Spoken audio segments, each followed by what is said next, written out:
ഓം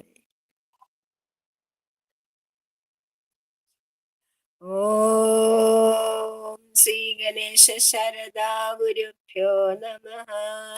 ഹരി ഓം. ഓം നമോ ഭഗവതേ വാസുദേവായ. ഓം നമോ നാരായണായ. ഓം ശ്രീകൃഷ്ണ പരമാത്മനേ നമഃ.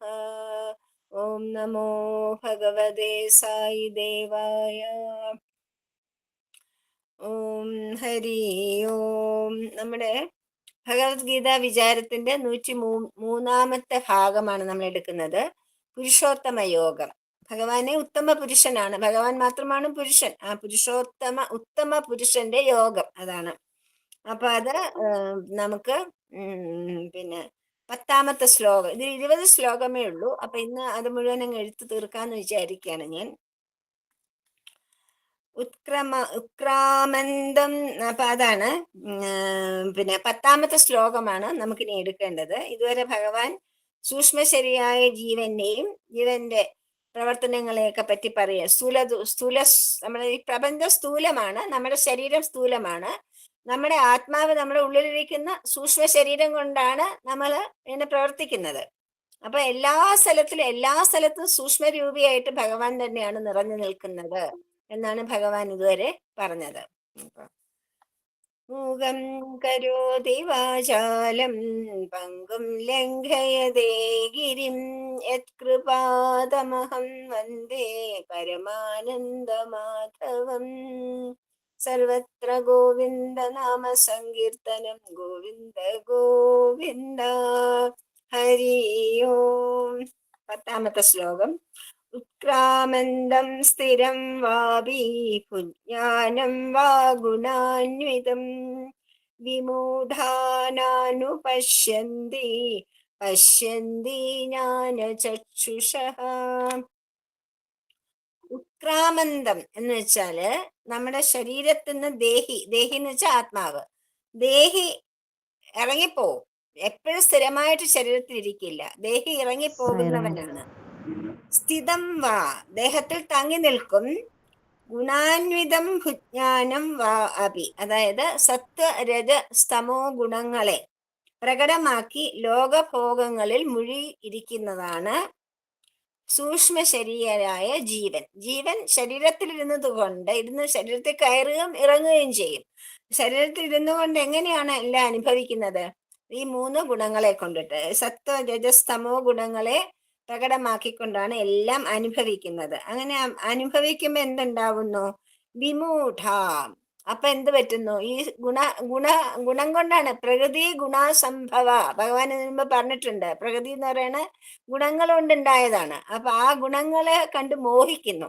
വിമൂഢ എന്ന് വെച്ചാൽ അത് സത്യമാണെന്ന് മോഹിച്ചു പോകുന്നു. ജഡവിഷയങ്ങളെല്ലാം സത്യമാണ്. വാസ്തവത്തില് പ്രകൃതി ജഡമാണ്. അന്തരാത്മാവായിട്ട് സൂക്ഷ്മ ശരീരമായിട്ട് ഭഗവാനുണ്ട്. നമ്മളും ജഡമാണ്. ഈ സൂക്ഷ്മ ശരീരമായിട്ട് ദേഹിയായിട്ട് ഭഗവാൻ ഉള്ളിൽ ഇരിക്കുന്നതുകൊണ്ടാണ് നമ്മൾ ഇങ്ങനെയൊക്കെ ചലിക്കുന്നത്. പക്ഷെ നമ്മൾ ഈ കാണുന്നതാണ് സത്യമെന്ന് തെറ്റിദ്ധരിക്കുന്നു. അത് അനുപശ്യന്തി, വേർതിരിച്ചു കാണുന്നില്ല. ജ്ഞാനചക്ഷുഷ പശ്യന്തി, അതായത് ജ്ഞാനികളായി സത്യാന്വേഷലായി സത്യം കണ്ടുപിടിച്ചവർക്ക് മാത്രമേ ഇത് തമ്മിലുള്ള വ്യത്യാസം മനസ്സിലാക്കാനുള്ള കഴിവുള്ളൂ എന്നാണ് പറയുന്നത് ഭഗവാൻ. ദേഹം വിട്ടിറങ്ങി പോകുന്നവനും ദേഹത്തിൽ തങ്ങി നിൽക്കുന്നവനുമായ സത്വരജസ്തമോ ഗുണങ്ങളെ പ്രകടമാക്കി ലോകഭോഗങ്ങളിൽ മുഴുകുന്നവനും ആയ സൂക്ഷ്മ ശരീരിയായ ജീവനെ ജഡവിഷയങ്ങൾ സത്യമെന്ന് ഭ്രമിച്ച് മോഹിക്കുന്നവർ വേർതിരിച്ച് കാണുന്നില്ല. അതായത് ജീവനെയും നമ്മുടെ ജീവാത്മാവായ സൂക്ഷ്മ ശരീരിയായിരിക്കുന്ന ജീവൻ ഭഗവാനാണ്. ഭഗവാനും നമ്മുടെ ശരീരവും രണ്ടാണെന്ന് നമ്മൾ കാണുന്നു. അത് രണ്ടും ഒന്നാണെന്ന് നമ്മൾ വിചാരിക്കുന്നു. അതായത് നമ്മൾ ഈ ശരീരം തന്നെയാണെന്ന് നമ്മൾ വിചാരിക്കുന്നു. അതിനുള്ളിലുള്ള സൂക്ഷ്മ ശരീരമായ ഭഗവാനെ നമ്മൾ അറിയുന്നില്ല. അങ്ങനെ വേർതിരിച്ച് കാണുന്നത് ആരാണ്? സത്യം അറിഞ്ഞെന്ന് വെച്ചാൽ ഭഗവാന്റെ ആത്മതത്വം അറിഞ്ഞവർ. സത്യം അറിഞ്ഞ് അന്വേഷിച്ച് കണ്ടുപിടിച്ചവർക്ക് മാത്രമേ അതിന്റെ വ്യത്യാസം മനസ്സിലാക്കാനുള്ള ജീവാത്മാവ് പരമാത്മാവ് വ്യത്യസ്തമായിട്ട് വന്നതും ഇറങ്ങിപ്പോകുന്നതും കയറി വരുന്നതും ഒക്കെ ആണ് എന്നുള്ളത് മനസ്സിലാവുള്ളൂ. പശ്യന്തി ജ്ഞാനചക്ഷുഷ. അതിന് ആരാണ് ജ്ഞാനികൾ എന്ന് ഭഗവാൻ പറയണം. സത്യം കണ്ട മഹാത്മാക്കൾ സൂക്ഷ്മ ശരീരിയായ ജീവനെ വേർതിരിച്ചു കാണുന്നു. അവർക്കറിയാം ജീവൻ എന്ന് പറയുന്നത് സൂക്ഷ്മ ശരീരിയായ ഭഗവാൻ. എങ്ങനെയാണ് അതവർക്ക് കാണാൻ കഴിയുന്നത്?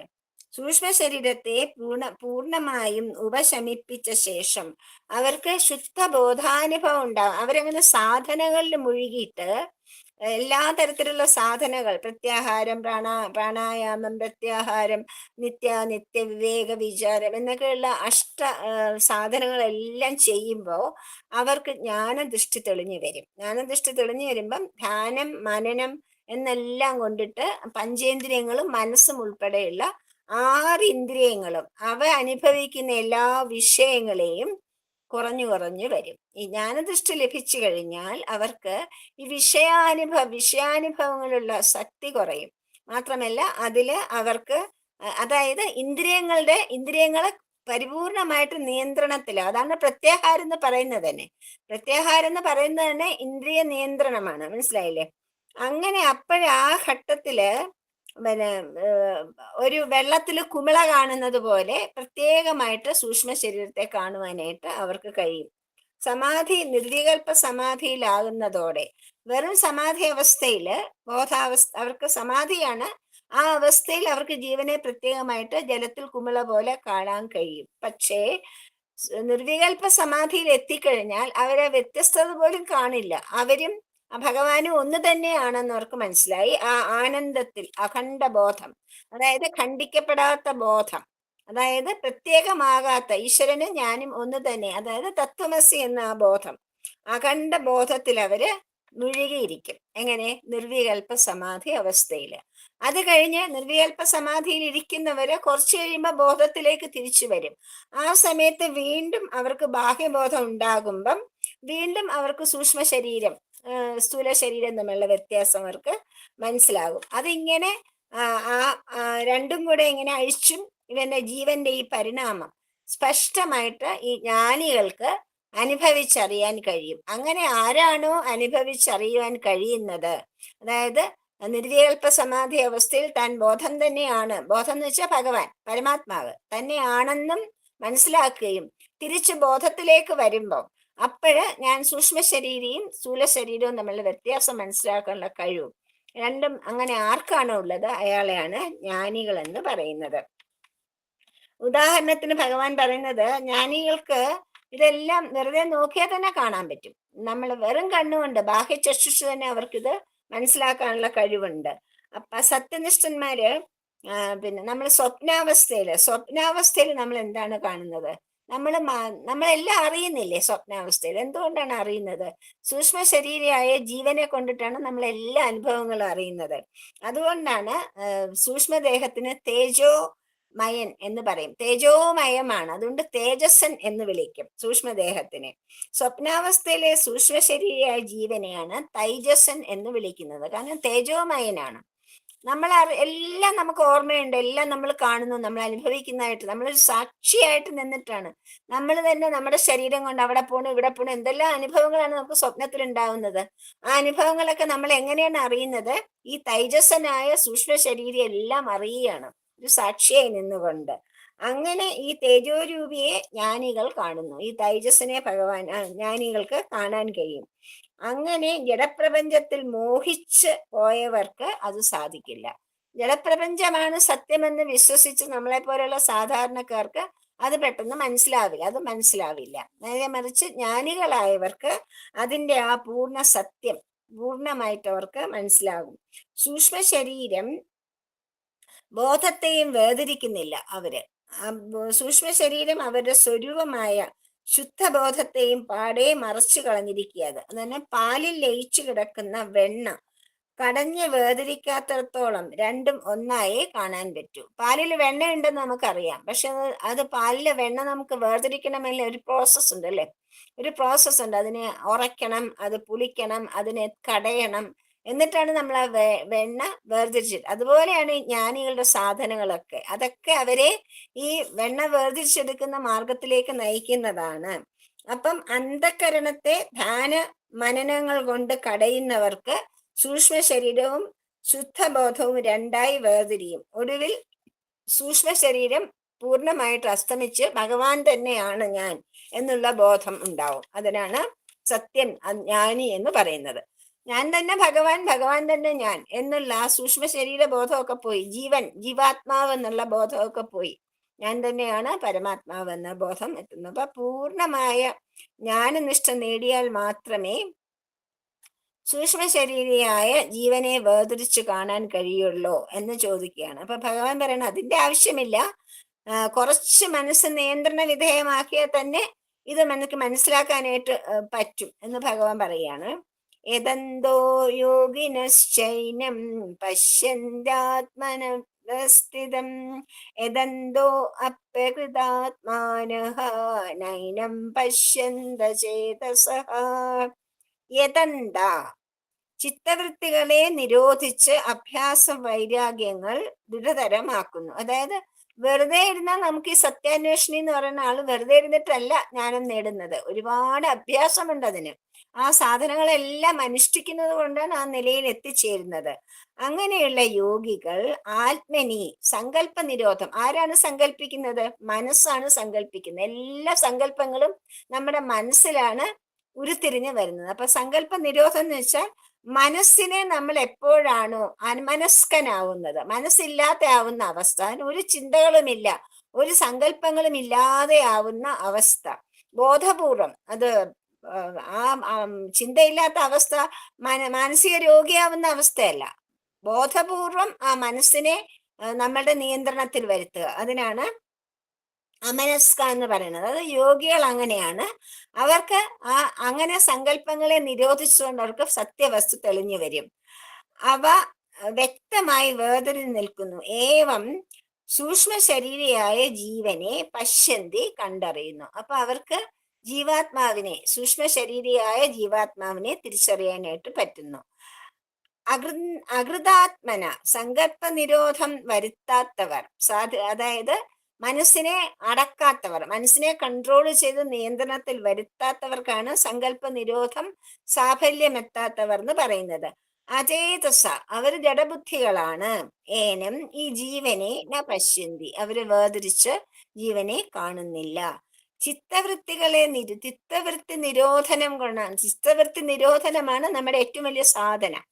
അപ്പൊ ചിത്തവൃത്തികളെ നിരോധിച്ച് അഭ്യാസ വൈരാഗ്യങ്ങൾ ദൃഢതരമാക്കുന്നതാണ് യോഗികൾ ചെയ്യുന്നത്. അങ്ങനെയുള്ള യോഗികളും സങ്കല്പ നിരോധനം കൊണ്ട് തെളിയുന്ന ബോധവസ്തുവിൽ വ്യക്തമായിട്ട്, അതായത് ഭഗവാനിൽ വ്യക്തമായിട്ട് ജീവാത്മാവ് നിൽക്കുന്നത് അവർക്ക് കാണുവാനായിട്ട് കഴിയും.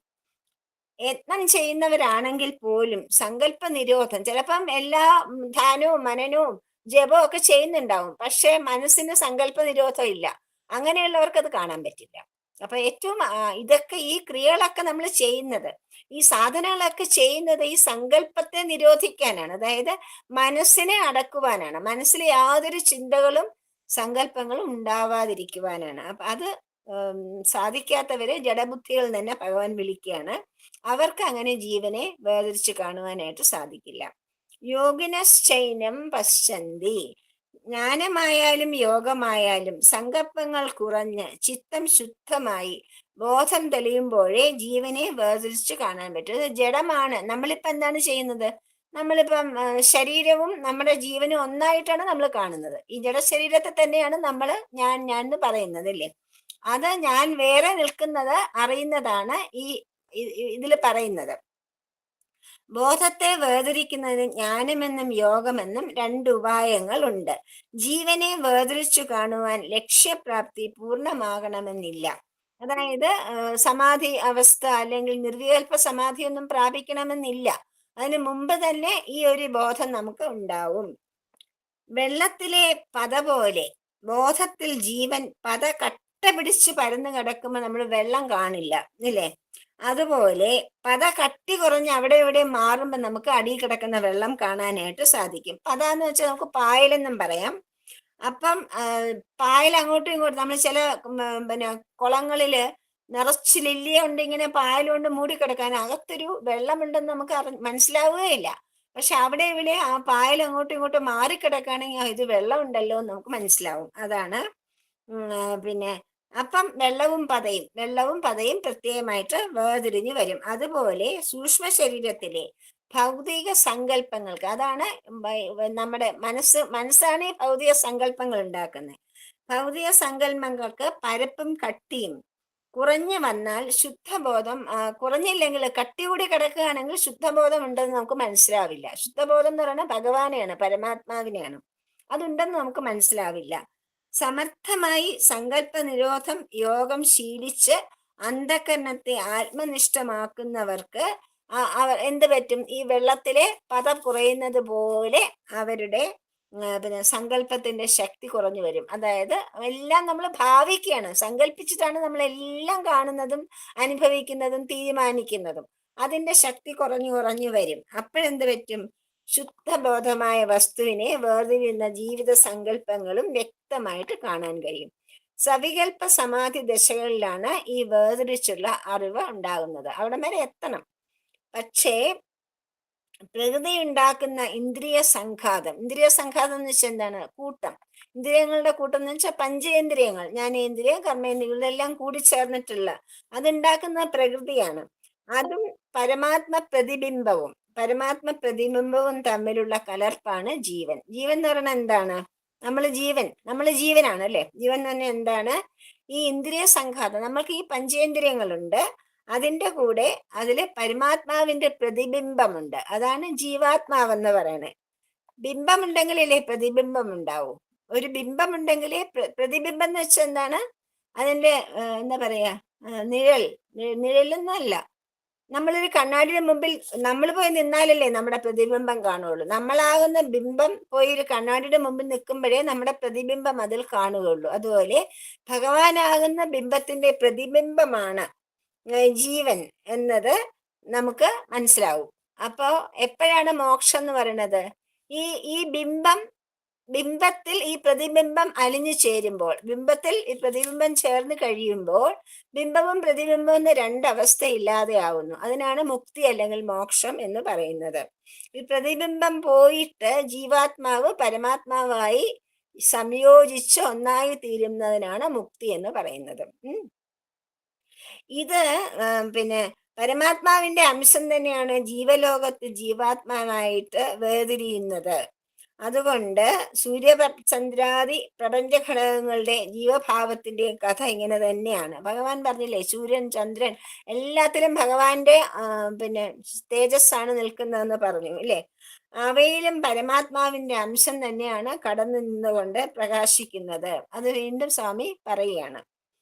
യദാദിത്യഗതം തേജഃ ജഗദ്ഭാസയതേ അഖിലം യശ്ചന്ദ്രമസി യശ്ചഗ്നൗ തത്തേജോ വിദ്ധി മാമകം. എങ്ങനെയാണോ ജീവാത്മാവ് പരമാത്മാവിന്റെ അംശമായിരിക്കുന്നത്, അതുപോലെയാണ് സൂര്യചന്ദ്രാദികളിലും അഗ്നിയിലും എന്താണോ തേജസ്സായിട്ട് കാണുന്നത് അത് ഞാൻ തന്നെയാണെന്നാണ് ഭഗവാൻ ഇതിൽ പറയുന്നത്. ആദിത്യഗതം, ആദിത്യ ശരീരത്തിൽ കടന്നു നിന്നുകൊണ്ട് തേജ, ഏത് തേജസ്? ആദിത്യനെ ജ്വലിക്കുന്നതിന്റെ കാരണം എന്തുകൊണ്ടാണ്? പരമാത്മാവിന്റെ തേജസ് ഉള്ളതുകൊണ്ട്. പരമാത്മാവിന്റെ തേജസ് ഉള്ളത് കൊണ്ടാണ് ആദിത്യന് ജ്വലനശക്തി ഉണ്ടായത്, തേജസ് ഉള്ളത്. അതുപോലെ തന്നെ എല്ലാ ജഗത്തിനെയും ആകമാനം പ്രകാശിപ്പിക്കുന്നത് സൂര്യനാണെന്ന് നമ്മൾ പറയുന്നു. ഈ സൂര്യനെ പ്രകാശിപ്പിക്കുന്ന ഒരു ശക്തി ഉണ്ട്, അതാണ് ഭഗവാൻ, അതാണ് പരമാത്മാവ്. അത് സൂര്യനിൽ കടന്നു നിന്നുകൊണ്ട് ഭഗവാൻ സൂര്യനിലൂടെ ജഗത്തിനെ പ്രകാശിപ്പിക്കുന്നു. അതുപോലെ തന്നെയാണ് ചന്ദ്രേസി, ചന്ദ്രന്റെ ശരീരത്തിൽ കടന്നുകൊണ്ട് ഏത് തേജസ്സാണോ പ്രകാശിക്കുന്നത് അതും ഞാൻ തന്നെയാണ്. അഗ്നൗജ, ഏതാണോ അഗ്നിശരീരത്തിൽ പ്രകാശിക്കുന്ന തേജസ്, അതും ഈ തേജസ്സുകളെല്ലാം എൻ്റെ അംശം തന്നെയാണെന്ന് അറിയൂ എന്നാണ് ഭഗവാൻ പറയുന്നത്. ആദിത്യ ശരീരത്തിൽ കടന്നു നിന്നുകൊണ്ട് ഏതൊരു തേജസ്സാണോ പ്രപഞ്ചത്തെ ആകമാനം പ്രകാശിപ്പിക്കുന്നത്, ചന്ദ്രശരീരത്തിൽ കടന്നു നിന്നുകൊണ്ട് ഏത് തേജസ്സാണോ, അഗ്നി ശരീരത്തിൽ കടന്നു നിന്നുകൊണ്ട് ഏത് തേജസ്സാണോ പ്രകാശിക്കുന്നത്, ആ തേജസ് എല്ലാം എൻ്റെ അംശം തന്നെ ആണ് എന്ന് ഭഗവാൻ അസന്നിഗ്ധമായിട്ട് പറയാണ്. യാതൊരു സംശയമില്ല, ഇതൊക്കെ ഞാൻ തന്നെയാണ് എന്ന് പറയാണ്. തത്തേജോ വിദ്ധി മാമകം, ഞാൻ തന്നെയാണ് ഈ തേജസ്സുകളെല്ലാം. മനുഷ്യരുടെയും മറ്റു ജീവികളുടെയും ദേഹം നാം കാണുന്നു. അത് ചലിക്കുകയോ ഇന്ദ്രിയ കർമ്മങ്ങൾ അനുഷ്ഠിക്കുകയും ചെയ്യുന്നത് കാണുമ്പോൾ നമ്മൾ വിചാരിക്കും അത് ജീവനുണ്ട്. ചലിക്കുന്ന ഒരു വസ്തു കാണുമ്പോൾ നമ്മൾ വിചാരിച്ചു അതിന് ജീവനുണ്ട്. എങ്ങനെയാണ് സസ്യങ്ങൾക്കൊക്കെ ജീവനുണ്ടെന്ന് മനസ്സിലായത്? പിന്നെ എങ്ങനെയാണ് മനസ്സിലായത്? ബിക്കോസ് അതൊക്കെ വളരുന്നു. ജീവനാസ്പദമായ എല്ലാ കാര്യങ്ങളും അത് ചെയ്യുന്നു. അതിന് വളരുന്നു, അതിന് ഗ്രോത്ത് ഉണ്ട്, അതിന് പ്രക്രിയ, അതിന് പ്രജനനമുണ്ട്, അത് പുഷ്പിക്കുന്നു, അത് പൂക്കുന്നു, കായ്ക്കുന്നു, സ്വന്തം കുട്ടികളെ ഉണ്ടാക്കുന്നു, അല്ലേ? ഓരോ വൃക്ഷം ഒരു അരയാലിൽ നിന്ന് വേറൊരു അരയാൽ ഉണ്ടാകുന്നു, അരയാലിന്റെ വിത്തിൽ നിന്ന് വേറൊരു അരയാൽ ഉണ്ടാകുന്നു. അങ്ങനെയൊക്കെ അപ്പം ഒരു ജീവാവസ്ഥയിലുള്ള ഒരു ശരീരം എന്തൊക്കെ ചെയ്യുന്നു അതൊക്കെ വൃക്ഷങ്ങളും സസ്യങ്ങളും ചെയ്യുന്നത് കൊണ്ടാണ് അസന്നിഗ്ധമായിട്ട് അതൊക്കെ ജീവജാലങ്ങളാണ്. എല്ലാത്തിനും സസ്യജാലം, എല്ലാത്തിനും ജീവനുണ്ടെന്ന് നമ്മൾ തീരുമാനിച്ചത്. ജീവനുള്ളതാണെന്ന് നാം തീരുമാനിക്കാനുള്ള കാരണം അതാണ്. ഒരു ജീവിയിലെയും ജീവനെ മറ്റൊരാൾക്ക് നേരിട്ട് കാണുവാൻ സാധിക്കില്ല. അവനവനുള്ള ബോധവാനായ ജീവനെ ശുദ്ധം ശ്രദ്ധയുള്ളവർക്ക് നേരിട്ട് കാണാൻ പ്രയാസമില്ല. ഞാൻ എന്ന് സദാ സ്വയം ഉണ്മ അനുഭവിക്കുന്നത് ആ ജീവനാണ്. കൊച്ചു കുഞ്ഞ് ആദ്യമായിട്ട് വർത്തമാനം പറഞ്ഞു തുടങ്ങുമ്പോ പറയുന്നത് തന്നെ എന്താണ്? ഞാൻ എൻ്റെന്ന് തന്നെയല്ലേ പറയണത്. അതെന്തുകൊണ്ടാണ്? ആ ശുദ്ധമായ സത്വബോധം ഒരു കുഞ്ഞിന്റെ മനസ്സിൽ കൂടും സഹജമായിട്ടുള്ളതാണ് ജനിക്കുമ്പോ തന്നെ. അത് ഞാൻ ബോധമയനാണ്, ഈശ്വരനാണ് എന്നറിയുന്നതാണ്. കർമ്മനിരതനായ ശരീരങ്ങൾ. പക്ഷെ നമ്മൾ എങ്ങനെയാണ് ഒരാൾക്ക് ജീവനുണ്ടെന്ന് മനസ്സിലാക്കുന്നത്? അവര് കർമ്മം ചെയ്യുന്നുണ്ട്, അവർ അനങ്ങുന്നുണ്ട്, അവർ ചലിക്കുന്നുണ്ട്, അവർ ജീവിക്കുന്നു, അവര് കഴിക്കുന്നു, അവർ കുളിക്കുന്നു, അവരങ്ങോട്ടും ഇങ്ങോട്ടും പോകുന്നു, കർമ്മങ്ങളൊക്കെ ചെയ്യുന്നു. അത് ജീവനുണ്ട്. കർമ്മങ്ങളൊക്കെ ചെയ്യാതെ കിടക്കുന്ന ഒരാളാണെങ്കിൽ നമ്മൾ മരിച്ചു എന്നല്ലേ പറയുക, ജഡം എന്നല്ലേ പറയുക. അപ്പൊ അതുപോലെ തന്നെയാണ് സൂര്യൻ, ചന്ദ്രൻ, അഗ്നി എന്നിവയുടെ ശരീരം നാം കാണുന്നു. ആ ശരീരങ്ങൾ കൃത്യമായി അവയുടെ സ്വധർമ്മം അനുഷ്ഠിക്കുന്നു. ഉദിക്കുന്നു, അസ്തമിക്കുന്നു, ചൂട് തരുന്നു, വെളിച്ചം തരുന്നു, ഇല്ലേ? ഇതൊക്കെ നമ്മൾ സ്വകൃത്യം അനുഷ്ഠിക്കുന്നതായിട്ട് നമ്മൾ കാണുന്നു. ചന്ദ്രനാണെങ്കിലോ പൂനിലാവ് നൽകുന്നു, അഗ്നിയാണെങ്കിലോ ചൂടും വെളിച്ചവും നൽകുന്നു. അപ്പം മനുഷ്യന് പിന്നെ കണ്ടെത്താൻ കഴിയാത്ത സ്വകൃത്യങ്ങൾ ഇവ എന്താ അവരൊക്കെ അനുഷ്ഠിക്കുന്നത്, പിന്നെ എന്തൊക്കെ ചെയ്യുന്നു എന്ന് നമുക്ക് അറിഞ്ഞൂടാ. നമ്മൾ കാണുന്നത് ഇത്രയാണ്. എന്തായാലും സൂര്യൻ ചൂടും വെളിച്ചവും നൽകുന്നില്ലെങ്കിൽ മനുഷ്യനുൾപ്പെടെ ജീവനുണ്ടെന്ന് അഭിമാനിക്കുന്ന എല്ലാ ജീവികളുടെയും ജീവൻ അതോടെ അസ്തമിക്കും. ഈ ഭൂമിയിൽ സൂര്യൻ ഇല്ലാതെ ആയാൽ ജീവനും ഇല്ലാതെയാകും.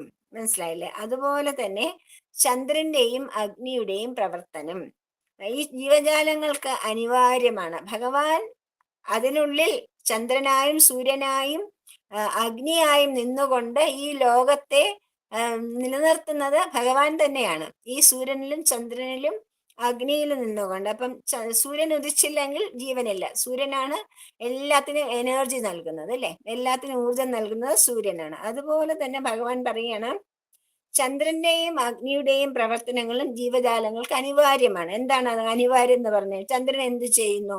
അവർ സ്വകൃത്യം ചെയ്യുകയല്ലേ. അവയെ പ്രവർത്തിപ്പിക്കുന്ന എന്താണ് ചന്ദ്രൻ ചെയ്യുന്നത്? ചന്ദ്രൻ ഉള്ളത് കൊണ്ടാണ് ഔഷധ സസ്യങ്ങളൊക്കെ ഉണ്ടാവുന്നത്, സസ്യജാലങ്ങൾ ഉണ്ടാവുന്നത് ചന്ദ്രൻ ഉള്ളത് കൊണ്ടും കൂടെയാണ്. അതുപോലെ അഗ്നി ഇല്ലെങ്കിൽ എവിടെ ചൂടും വെളിച്ചവും നമുക്ക് ലഭിക്കുക ഇല്ല. അതുകൊണ്ട് ഭഗവാൻ പറയുന്നു മറ്റ് ജീവികളിൽ എന്ന പോലെ തന്നെ എല്ലാത്തിനെയും പ്രവർത്തിപ്പിക്കുന്ന അത് ഞാൻ തന്നെയാണ് എന്ന്, എൻ്റെ ചൈതന്യം തന്നെയാണ് എന്ന് ഈ രഹസ്യം ഋഷിമാർക്കറിയാം. ഈ രഹസ്യം അറിഞ്ഞത് കൊണ്ടാണ് പുരാതന കാലം തൊട്ട് തന്നെ സനാതനധർമ്മത്തിലെ ഋഷിമാര് അഗ്നിയെ അഗ്നിദേവെന്നും സൂര്യനെ സൂര്യദേവെന്നും ചന്ദ്രനെ ചന്ദ്രദേവെന്നും വിളിച്ചത്. അതറിയാത്ത ലോകത്തിൽ ആരും അവരെ ദേവന്മാരെന്ന് കരുതിയിട്ടില്ല. സനാതനധർമ്മത്തിൽ മാത്രമേ അവർക്ക് ദൈവസ്ഥാനം നൽകി അനുഗ്രഹിച്ചിട്ടുള്ളൂ, അല്ലെ? അതെന്തുകൊണ്ടാണ്?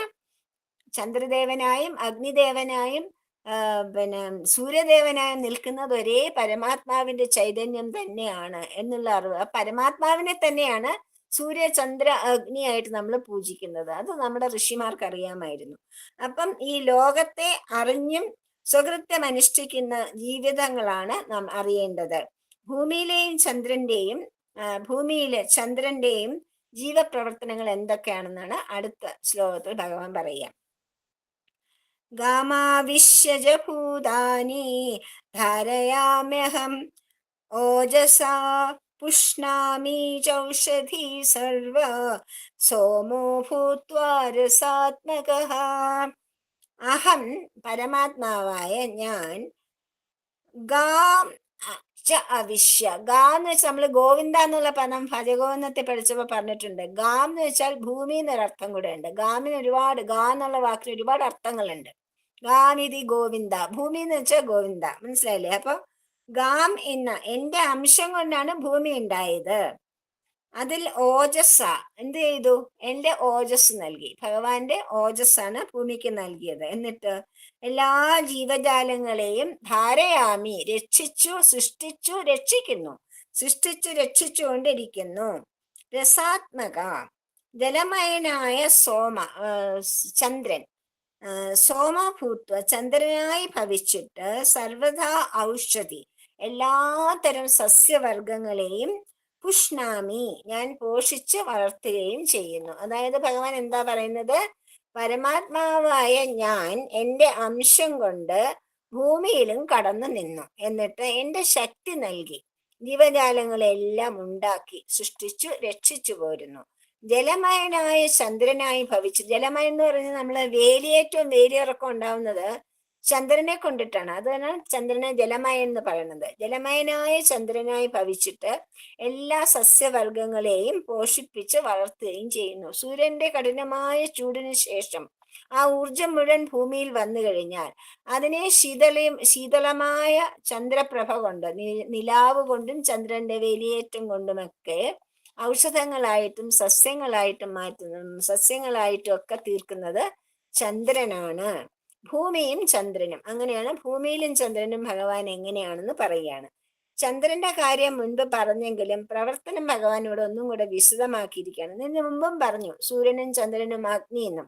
പക്ഷെ ഇവിടെ പ്രവർത്തനം ഒന്നും കൂടെ വിസ്തരിച്ച് പറഞ്ഞു തരികയാണ്. മനുഷ്യ, പക്ഷി, മൃഗ, വൃക്ഷ, ലതാദി ജീവികളെല്ലാം ഉണ്ടാകുന്നത്, നിലനിൽക്കുന്നതും തിരിച്ചു ലയിക്കുന്നതും ഭൂമിയിലാണ്. എല്ലാം ഉണ്ടാകുന്ന ഭൂമിയിൽ മാത്രമേ ഉള്ളൂ. ഇതെല്ലാം നമ്മുടെ ചന്ദ്രനിലും പിന്നെ ബുധനിലും ഒക്കെ പോയല്ലോ നമ്മുടെ ആൾക്കാർ. അവിടെ ആരും ജീവൻ കണ്ടിട്ടില്ല ഇതുവരെ, അല്ലേ? ഒരു ജീവനെ ഇതുവരെ കണ്ടുപിടിച്ചിട്ടില്ല. എത്രയോ പ്രാവശ്യം പോയി കഴിഞ്ഞു, പക്ഷെ ഇതുവരെ ഒരു ജീവനുള്ളതായിട്ട് കണ്ടുപിടിച്ചിട്ടില്ല. ഭൂമിയിൽ മാത്രമാണ് ജീവനുള്ളത്. ഭൂമിയിൽ മാത്രം ഭഗവാൻ കടന്നു നിന്നുകൊണ്ട് ഭൂമിയിലെ സർവചരാചരങ്ങളെയും സൃഷ്ടിച്ചുകൊണ്ട് അതിൽ തന്നെ നിലനിൽക്കുന്ന, ഭൂമിയിൽ തന്നെയല്ലേ ഈ ചരാചരങ്ങളെല്ലാം ജീവിക്കുന്നത്, നിലനിൽക്കുന്നത്. അത് കഴിഞ്ഞിട്ട് അവ നശിക്കുമ്പോഴോ, എല്ലാം മനുഷ്യരും സസ്യങ്ങളും സർവകാര്യങ്ങളും നശിക്കുമ്പോഴും ഭൂമിയിൽ തന്നെയാണ് അലിഞ്ഞു ചേരുന്നത്, ലയിച്ചു ചേരുന്നത്. അപ്പം ജീവനില്ലാത്ത ഭൂമിയാണ് ഇവയെ ഉണ്ടാക്കി നിലനിർത്തി ഭരിക്കുന്നത്. വന്നാൽ ജീവനില്ലാത്ത ഭൂമിക്ക് അങ്ങനെ ചെയ്യാൻ പറ്റുമോ? അങ്ങനെ ചെയ്യാൻ പറ്റുമോ? അപ്പൊ അവിടെയാണ് ഭഗവാന്റെ പ്രവേശനം ഉള്ളത്. ഭഗവാൻ ഇവിടെ പ്രഖ്യാപിക്കുന്നത് ഭൂമിയുടെ ശരീരത്തിൽ പരമാത്മാംശം തന്നെ കടന്നു നിന്നുകൊണ്ട് അതിന്റെ പ്രവർത്തനങ്ങളെ നിയന്ത്രിക്കുന്നു. അതുകൊണ്ടാണ് ഭൂമിയിൽ ജീവികളുള്ളതും ജീവജാലങ്ങളുള്ളതും അവ അവിടെ വളരുന്നതും അവിടെ തന്നെ ലയിച്ചു ചേരുന്നതും.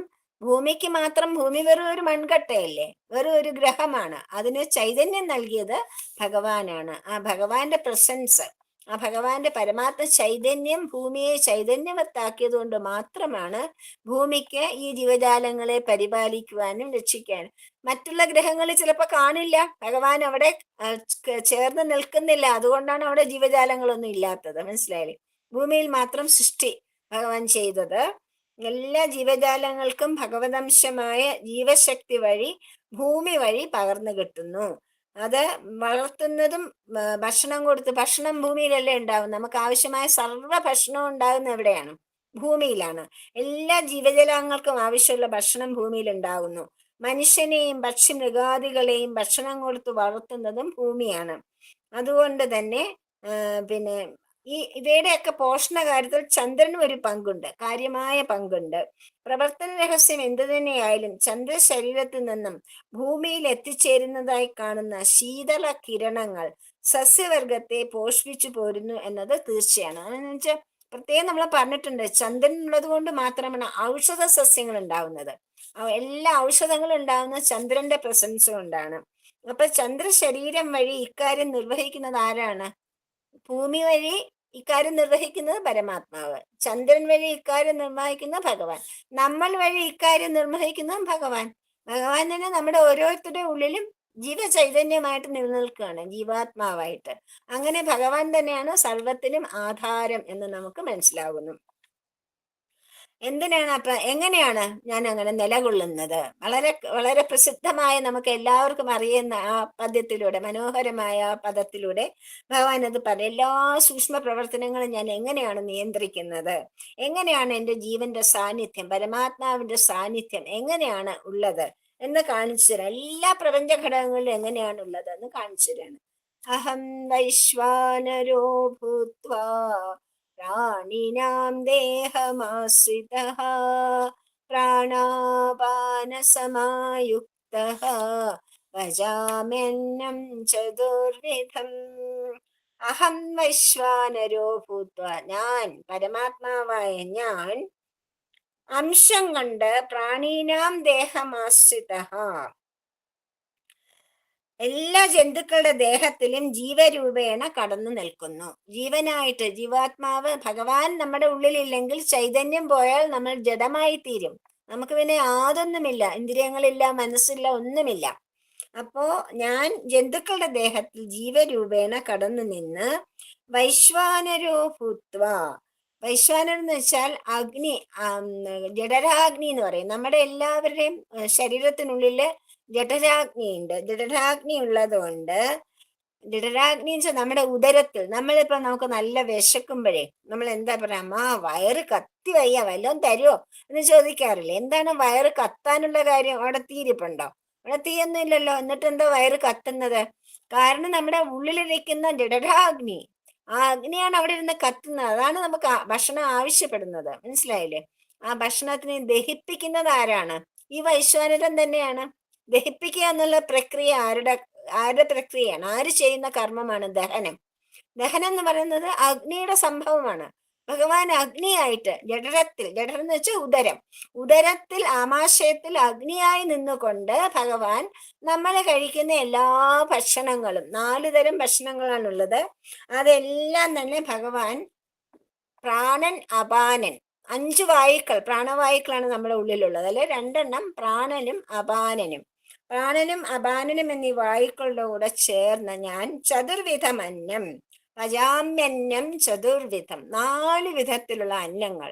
എല്ലാവരും നമ്മൾ കഴിക്കുന്ന എല്ലാ ഭക്ഷണത്തിലും ഈ 4 വിധത്തിലുള്ള ഭക്ഷണം. എന്തൊക്കെയാണ് 4 വിധ ഭക്ഷണം? ഭക്ഷ്യം, ഭോജ്യം, ലേഹ്യം, ചോക്ഷ്യം അല്ലെങ്കിൽ പേയം. പേയം, ഇങ്ങനെ 4 തരത്തിലുള്ള ഭക്ഷണങ്ങളാണ് നമ്മൾ എല്ലാവരും കഴിക്കുന്നത്. ആലോചിച്ചോളൂ, ഓരോ ദിവസം നമ്മൾ കഴിക്കുന്ന ഭക്ഷണങ്ങൾ ഈ 4 വരുന്നില്ലേ എന്ന് ആലോചിച്ച് നോക്കൂ. പരമാത്മാവായ ഞാൻ എന്നിട്ട് പിന്നെ പചാമ്യന്നം, അതൊക്കെ ദഹിപ്പിക്കുന്നു. ഞാൻ ആ അന്നത്തിനെ, എൻ്റെ ഉള്ളിലേക്ക് 4 രൂപത്തിൽ കടന്നു വരുന്ന എല്ലാ അന്നത്തെയും ഞാൻ ദഹിപ്പിക്കുന്നു, പചിപ്പിക്കുന്നു. ഞാൻ പചിപ്പിച്ചത് അതിൻ്റെ രസങ്ങളൊക്കെ ശരീരത്തിന് നൽകുകയാണ്. അങ്ങനെയാണ് നമ്മൾ ജീവിക്കുന്നത്. പരമാത്മാവായ ഞാൻ അംശം കൊണ്ട് ജന്തുക്കളുടെ ദേഹത്തിൽ ജീവരൂപേണ കടന്നു നിന്ന് ജഠരാഗ്നിയായി ഭവിച്ചിട്ട് പ്രാണൻ, അപാനൻ എന്ന വായുക്കളോട് കൂടി ചേർന്ന് ഭക്ഷ്യം, ഭോജ്യം, ലേഹ്യം, ചോക്ഷ്യം, പേയം എന്നും പറയും. ഇനി 4 പ്രകാരമുള്ള അന്നത്തെയും ദഹിപ്പിച്ച് ദേഹബലം നൽകുന്നു. നമുക്ക് ഭക്ഷണം കഴിക്കുമ്പോൾ ദഹിച്ചില്ലെങ്കിലോ എന്തോ ഒരു പ്രയാസമാണല്ലേ? ദഹിച്ചില്ലെങ്കിൽ ദഹനക്കേട് അല്ലേ? ദഹനക്കേട് ഉണ്ടായ എന്താ? വായുകോപം എന്നൊക്കെ പറയണ എന്തുകൊണ്ടാണ്? ഇതൊക്കെ തന്നെയാണ് കാരണം. ഈ അപാനനും പ്രാണനും പ്രവർത്തിച്ചില്ലെങ്കിൽ നമ്മുടെ ശരീരം ഒന്നും ദഹിക്കില്ല. ഭഗവാൻ ദഹിപ്പിക്കണം, എന്നാലേ ദഹിക്കുള്ളൂ. പജാമ്യന്നം ചതുർവിധം, അതായത് പല്ലുകൊണ്ട് നമ്മൾ ചവച്ച് തരുന്ന സാധനങ്ങൾക്കാണ് ഭക്ഷ്യം എന്ന് പറയുന്നത്. ചവയ്ക്കാതെ മെഴുകുന്നില്ലേ, ഗുളിക പോലെ, അങ്ങനെ ചവയ്ക്കാതെ മെഴുകുന്നതിനാണ് ഭോജ്യം എന്ന് പറയുന്നത്. ഇനി നക്കി കഴിക്കുന്ന, നമ്മൾ നക്കി കുറെ ഭക്ഷണങ്ങൾ കഴിക്കാറില്ലേ, അതിനാണ് ലേഹ്യം എന്ന് പറയുന്നത്. പിന്നെ നമ്മൾ ഉറിഞ്ചിയെടുക്കും അല്ലെങ്കിൽ കുടിക്കും, അതിനാണ് ചോക്ഷ്യം അല്ലെങ്കിൽ പേയം എന്ന് പറയുന്നത്. അപ്പം ജഠരാഗ്നിയായി ആഹാര സാധനങ്ങളെ ദഹിപ്പിക്കുന്നത് ഉള്ളിലേക്ക് ശ്വസിക്കുന്ന വായുവാണ്. നമ്മൾ ഉള്ളിലേക്ക് എടുക്കുന്ന വായു പ്രാണൻ, പുറത്തേക്ക് കളയുന്ന വായു അപാനൻ. അപ്പോ ഈ പ്രാണവായുയിലൂടെ, പ്രാണവായുവിന്റെ സഹായത്തോടു കൂടി, എന്ന് വെച്ചാൽ ഒരു നമ്മുടെ അഗ്നി ജലിക്കണമെങ്കിലേ നമ്മളൊരു സ്ഥലത്ത് അടച്ചു വെച്ചിരുന്നാല് വിളക്ക് കെട്ടുപോകില്ലേ?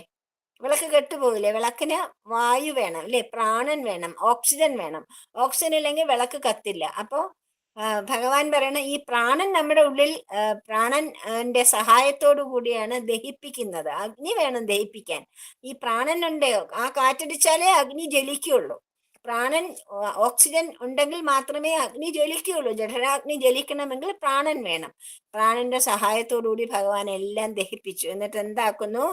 അതിനെ ജഠരാഗ്നിയിൽ നിന്നും രസമായിട്ട് നമ്മുടെ രക്തത്തിൽ കലർത്തി അടി തൊട്ട് മുടി വരെ എത്ര ലക്ഷക്കണക്കിന് നാഡികളാണുള്ളത്. അതിലൂടെ ഓരോ നമ്മുടെ ബ്ലഡ് സർക്കുലേഷൻ വഴി നമ്മുടെ രസം മുഴുവൻ, നമ്മുടെ ഭക്ഷണത്തിലെ രസാംശം, അതിൽ ഏറ്റവും സൂക്ഷ്മമായി നമ്മുടെ ശരീരത്തിന് ആവശ്യമായ എല്ലാം നമ്മുടെ അടി തൊട്ട് മുടി വരെ എങ്ങനെ പടർത്തി വിടുകയാണ് പ്രാണന്റെ സഹായത്തോടു കൂടി. ഈ അപാനന്റെ സഹായത്തോടുകൂടി എന്താണ് ചെയ്യുന്നത്? ഈ നമ്മളിപ്പോ മിക്സിയിൽ എന്തെങ്കിലും അരച്ചു കഴിഞ്ഞിട്ട് എന്ത് വരും? അതിന്റെ രസം എടുത്തു കഴിഞ്ഞാൽ റെസിജി വരും അല്ലേ? കുറച്ച് മാമ്പഴം എടുത്ത് രസം അടിച്ചു കഴിഞ്ഞാൽ നമ്മൾ അത് അരിക്കുകയാണെങ്കിൽ അതിന് കുറച്ച് ചപ്പും ചവറൊക്കെ വരില്ലേ? അതുപോലെ നമ്മൾ ഭക്ഷണം ഭഗവാൻ ദഹിപ്പിക്കുമ്പോൾ, ഭഗവാൻ പ്രാണന്റെ സഹായത്തോട് ദഹിപ്പിച്ച് അതിനെ രസമായിട്ട് വിടുമ്പോൾ കുറച്ച് കാര്യങ്ങളൊക്കെ ബാക്കി വരും, റെസിജി വരും. അതിനെന്ത് ചെയ്യണം? അപാനന്റെ സഹായത്തോട് തള്ളി പുറത്തേക്ക് വിടുന്നു. അങ്ങനെയാണ് നമ്മുടെ മലശോധനയും, നമ്മുടെ ദേഹത്തുനിന്ന് വേർപ്പ് പോണതും, നമ്മുടെ ദേഹത്തുനിന്ന് കഫവും, നമ്മുടെ ദേഹത്തുനിന്ന് എന്തെല്ലാം ദേഹത്തിന് ആവശ്യമില്ലാത്ത സാധനങ്ങളുണ്ടോ അതൊക്കെ നമ്മുടെ ഭക്ഷണ സാധനങ്ങളിൽ നിന്ന് തന്നെ വരുന്നതാണ്. ഭക്ഷണം പചിക്കുമ്പോൾ ഉണ്ടാകുന്ന എല്ലാ സാധനങ്ങളും, വേണ്ടാത്ത എല്ലാ സാധനങ്ങളും അപാന വായുവിന്റെ സഹായത്തോടുകൂടി ഭഗവാൻ പുറന്തള്ളുന്നു, ശരീരത്തിൽ നിന്നും പുറന്തള്ളുന്നു. അങ്ങനെ അനേകം സൂക്ഷ്മ പ്രവർത്തനങ്ങളുടെ പുറത്തു നിന്ന് വേറൊരു സഹായം ഇല്ലല്ലോ ഭഗവാന്. പുറത്തുനിന്ന് എന്തെങ്കിലും സഹായിക്കുന്നുണ്ടോ ഈ പ്രജനക്രിയക്ക്? ഒന്നുമില്ല. ഭഗവാന്റെ ജഠരാഗ്നി മാത്രമാണ് ഭഗവാനായിട്ട്, സൂക്ഷ്മ പ്രവർത്തനങ്ങളുടെ പ്രതിനിധി മാത്രമാണ് പചനക്രിയ. ഹൃദയസ്പന്ദനം, നാഡിമിടിപ്പ്, രക്തചംക്രമണം, തലച്ചോറിന്റെ പ്രവർത്തനങ്ങൾ തുടങ്ങി ഒരുപാട് സൂക്ഷ്മ പ്രവർത്തനങ്ങൾ നമ്മുടെ ദേഹത്തിനുള്ളിൽ സദാ നടന്നുകൊണ്ടിരിക്കുന്നു. നമ്മൾ ഉറങ്ങുമ്പോൾ പോലും നടന്നുകൊണ്ടേയിരിക്കുന്നു. ബോധാംശമായ ജീവന്റെ സാന്നിധ്യമാണ് ഈ പ്രവർത്തനങ്ങളെയൊക്കെ നിയന്ത്രിക്കുന്നത്. അതാണ് നമ്മുടെ ഏറ്റവും വലിയ മിറക്കിൾ. നമ്മൾ നമ്മുടെ ഈ ശരീരത്തിൽ നടക്കുന്ന സർവ്വ സംഭവങ്ങളും നിയന്ത്രിക്കുന്നത് ജീവാത്മാവായ ഭഗവാൻ തന്നെയാണ്. അതുകൊണ്ട് എല്ലാ പ്രവർത്തനങ്ങളെയും നിയന്ത്രിക്കുന്നത് ഭഗവാനാണെന്ന് അറിയാൻ കഴിയാത്തവർക്ക് സ്വയം ദേഹത്തിന്റെ പ്രവർത്തന രഹസ്യം പോലും മനസ്സിലാവില്ല. എത്രയോ പേർക്ക് ഇതൊന്നും അറിഞ്ഞുകൂടാ, ഇതൊന്നും പഠിക്കുന്നില്ലല്ലോ, പിന്നെ എങ്ങനെ അറിയും? അപ്പോ ഭഗവാന്റെ നമ്മൾ ആലോചിച്ചാൽ നമ്മുടെ ഓരോ അവയവവും ചെയ്യുന്ന ഓരോ പ്രവൃത്തികൾ ആലോചിച്ച് നമ്മൾ ആശ്ചര്യസ്തബ്ധരായി പോകും. എന്ത് സൂക്ഷ്മമായ രീതിയിലാണ് നമ്മുടെ മനുഷ്യനെന്ന യന്ത്രം പ്രവർത്തിക്കുന്നത്. എത്ര സൂക്ഷ്മമായ, എത്ര ഭംഗിയായിട്ടാണ് അത് നടത്തിക്കൊണ്ടു പോകുന്നത്. അതിന് നമ്മൾ തന്നെയാണ് ഓരോ വിഘാതങ്ങൾ സൃഷ്ടിക്കുന്നത്. നമ്മുടെ പ്രവർത്തന ദോഷം കൊണ്ട്, നമ്മുടെ അച്ചടക്കമില്ലായ്മ കൊണ്ട് നമ്മളാണ് ഭഗവാന് വേണ്ടതും വേണ്ടാത്തതും ഒക്കെ കുത്തി നിറച്ച് കഷ്ടപ്പാട് കൊടുക്കുന്നത്. മനസ്സിലായില്ലേ? അപ്പം അവനവന്റെ ശരീരത്തിൽ നടക്കുന്ന ഈ മഹാക്രിയ, ഈ പ്രക്രിയയെ പറ്റി അറിയാത്തവർക്ക് പിന്നെ പ്രപഞ്ചത്തെ പറ്റി അറിയാൻ എങ്ങനെ പറ്റും എന്നാണ് ഭഗവാൻ ചോദിക്കുന്നത്. ഈ പ്രപഞ്ച രഹസ്യം പിന്നെ അവർക്ക് എങ്ങനെ വെളിപ്പെടും? അവനവന്റെ ശരീരത്തിന്റെ ഉൽപ്പത്തിയും ബോധപൂർവമായ സങ്കല്പം കൊണ്ട് മാത്രമേ സാധ്യമാവൂ. നമ്മൾ ശരിക്കും ആലോചിച്ച് ധ്യാനിച്ച് മനനം ചെയ്ത് മനസ്സിലാക്കുമ്പോഴാണ് നമ്മുടെ ശരീരം എന്നുള്ളത് എത്ര അത്ഭുതകരമായ ഒരു സൃഷ്ടിയാണെന്ന് മനസ്സിലാവുള്ളൂ. അതും കൂടെ ആലോചിച്ച് കണ്ടുപിടിക്കാത്ത ഒരാൾക്ക് ഈ മഹാപ്രപഞ്ചത്തെ പറ്റി മനസ്സിലാക്കാൻ എങ്ങനെ സാധിക്കും? അപ്പൊ ഭഗവാൻ ഇങ്ങനെ കുറച്ചൊക്കെ കാട്ടിയിട്ട് പറയാണ്, എല്ലാവരും ആദ്യം ചെയ്യേണ്ടത് അവരവരുടെ ഹൃദയത്തിനുള്ളിലിരിക്കുന്ന സത്യസ്വരൂപനായ എന്നെ അന്വേഷിക്കണം. സ്വാമി എപ്പോഴും പറയും, സീ ഓൾവേസ് ഇൻസൈഡ്. സായി എന്ന് വെച്ചാൽ സീ ഓൾവേസ് ഇൻസൈഡ്. എന്നെ അകത്തേക്ക് നോക്കൂ, ഞാൻ അകത്താണ് ഇരിക്കുന്നത്, പുറത്തല്ല. അകത്തിരിക്കുന്ന എന്നെ നോക്കൂ എന്നാണ് ഭഗവാൻ ഇവിടെ. അത് തന്നെയാണ് ഭഗവത്ഗീതയെ പറയുന്നത്. ഭഗവത്ഗീത തന്നെയാണ് സത്യസായി ബാബ പറയുന്നത്. ഉപനിഷത്താണ് സത്യസായി ബാബ പറയുന്ന എല്ലാ പ്രസംഗങ്ങളും. ഉപനിഷത്തും ഭഗവത്ഗീതയും ഭാഗവതവും രാമായണവും ഒക്കെ തന്നെയാണ്. അപ്പൊ അതിലെ സാരാംശങ്ങൾ തന്നെയാണ് ഭഗവാൻ നമുക്ക് പറഞ്ഞു തരുന്നത്. അപ്പൊ ഇവിടെ ഭഗവാൻ പറയാണ്, സത്യസ്വരൂപനായ എന്നെ ഉള്ളിലേക്ക് നോക്കി തിരിയുക.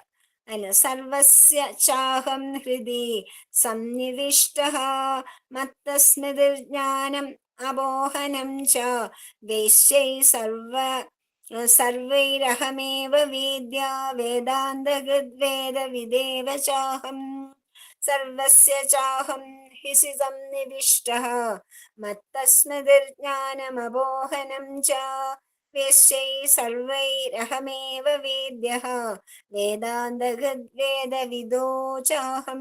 അഹം പരമാത്മാവായ ഞാൻ സർവസ്യ ച ഒന്നില് മാത്രം എല്ലാത്തിലും സർവജീവജാലങ്ങളുടെയും ഹൃദയത്തിൽ സന്നിവിഷ്ട ഒരിക്കലും വിട്ടുപോകാതെ സ്ഥിതി ചെയ്യുന്നു. ഭഗവാൻ എല്ലായ്പ്പോഴും നമ്മുടെ ഹൃദയത്തിൽ എല്ലാ ജീവജാലങ്ങളുടെയും ഹൃദയത്തിൽ സ്ഥിതി ചെയ്യുന്നു. സ്മൃതി ജീവികളുടെ സ്മരണശക്തിയും ജ്ഞാനശക്തിയും അപോഹനം മറക്കാനുള്ള ശക്തി. അതായത് ജീവികൾക്ക് ഈ ശക്തികളൊക്കെ ഉണ്ട്, നമുക്ക് ഈ ശക്തികളൊക്കെ ഉണ്ടല്ലോ. എന്തൊക്കെ ശക്തികളാണ് നമുക്കുള്ളത്? ഓർമ്മിക്കാനുള്ള ശക്തിയുണ്ട്, മറക്കാനുള്ള ശക്തിയുണ്ട്, അറിയാനുള്ള ശക്തിയുണ്ട്. അതാണ് ജ്ഞാനശക്തി. മത്ത എന്നിൽ നിന്ന് ഈ ശക്തികളൊക്കെ നിങ്ങൾക്ക് എവിടെ നിന്ന് കിട്ടുന്നു? ഈ ശക്തികളൊക്കെ സദാ നിരന്തരം നിങ്ങളുടെ ഹൃദയത്തിലിരിക്കുന്ന എന്നിൽ നിന്നാണ് കിട്ടുന്നത്.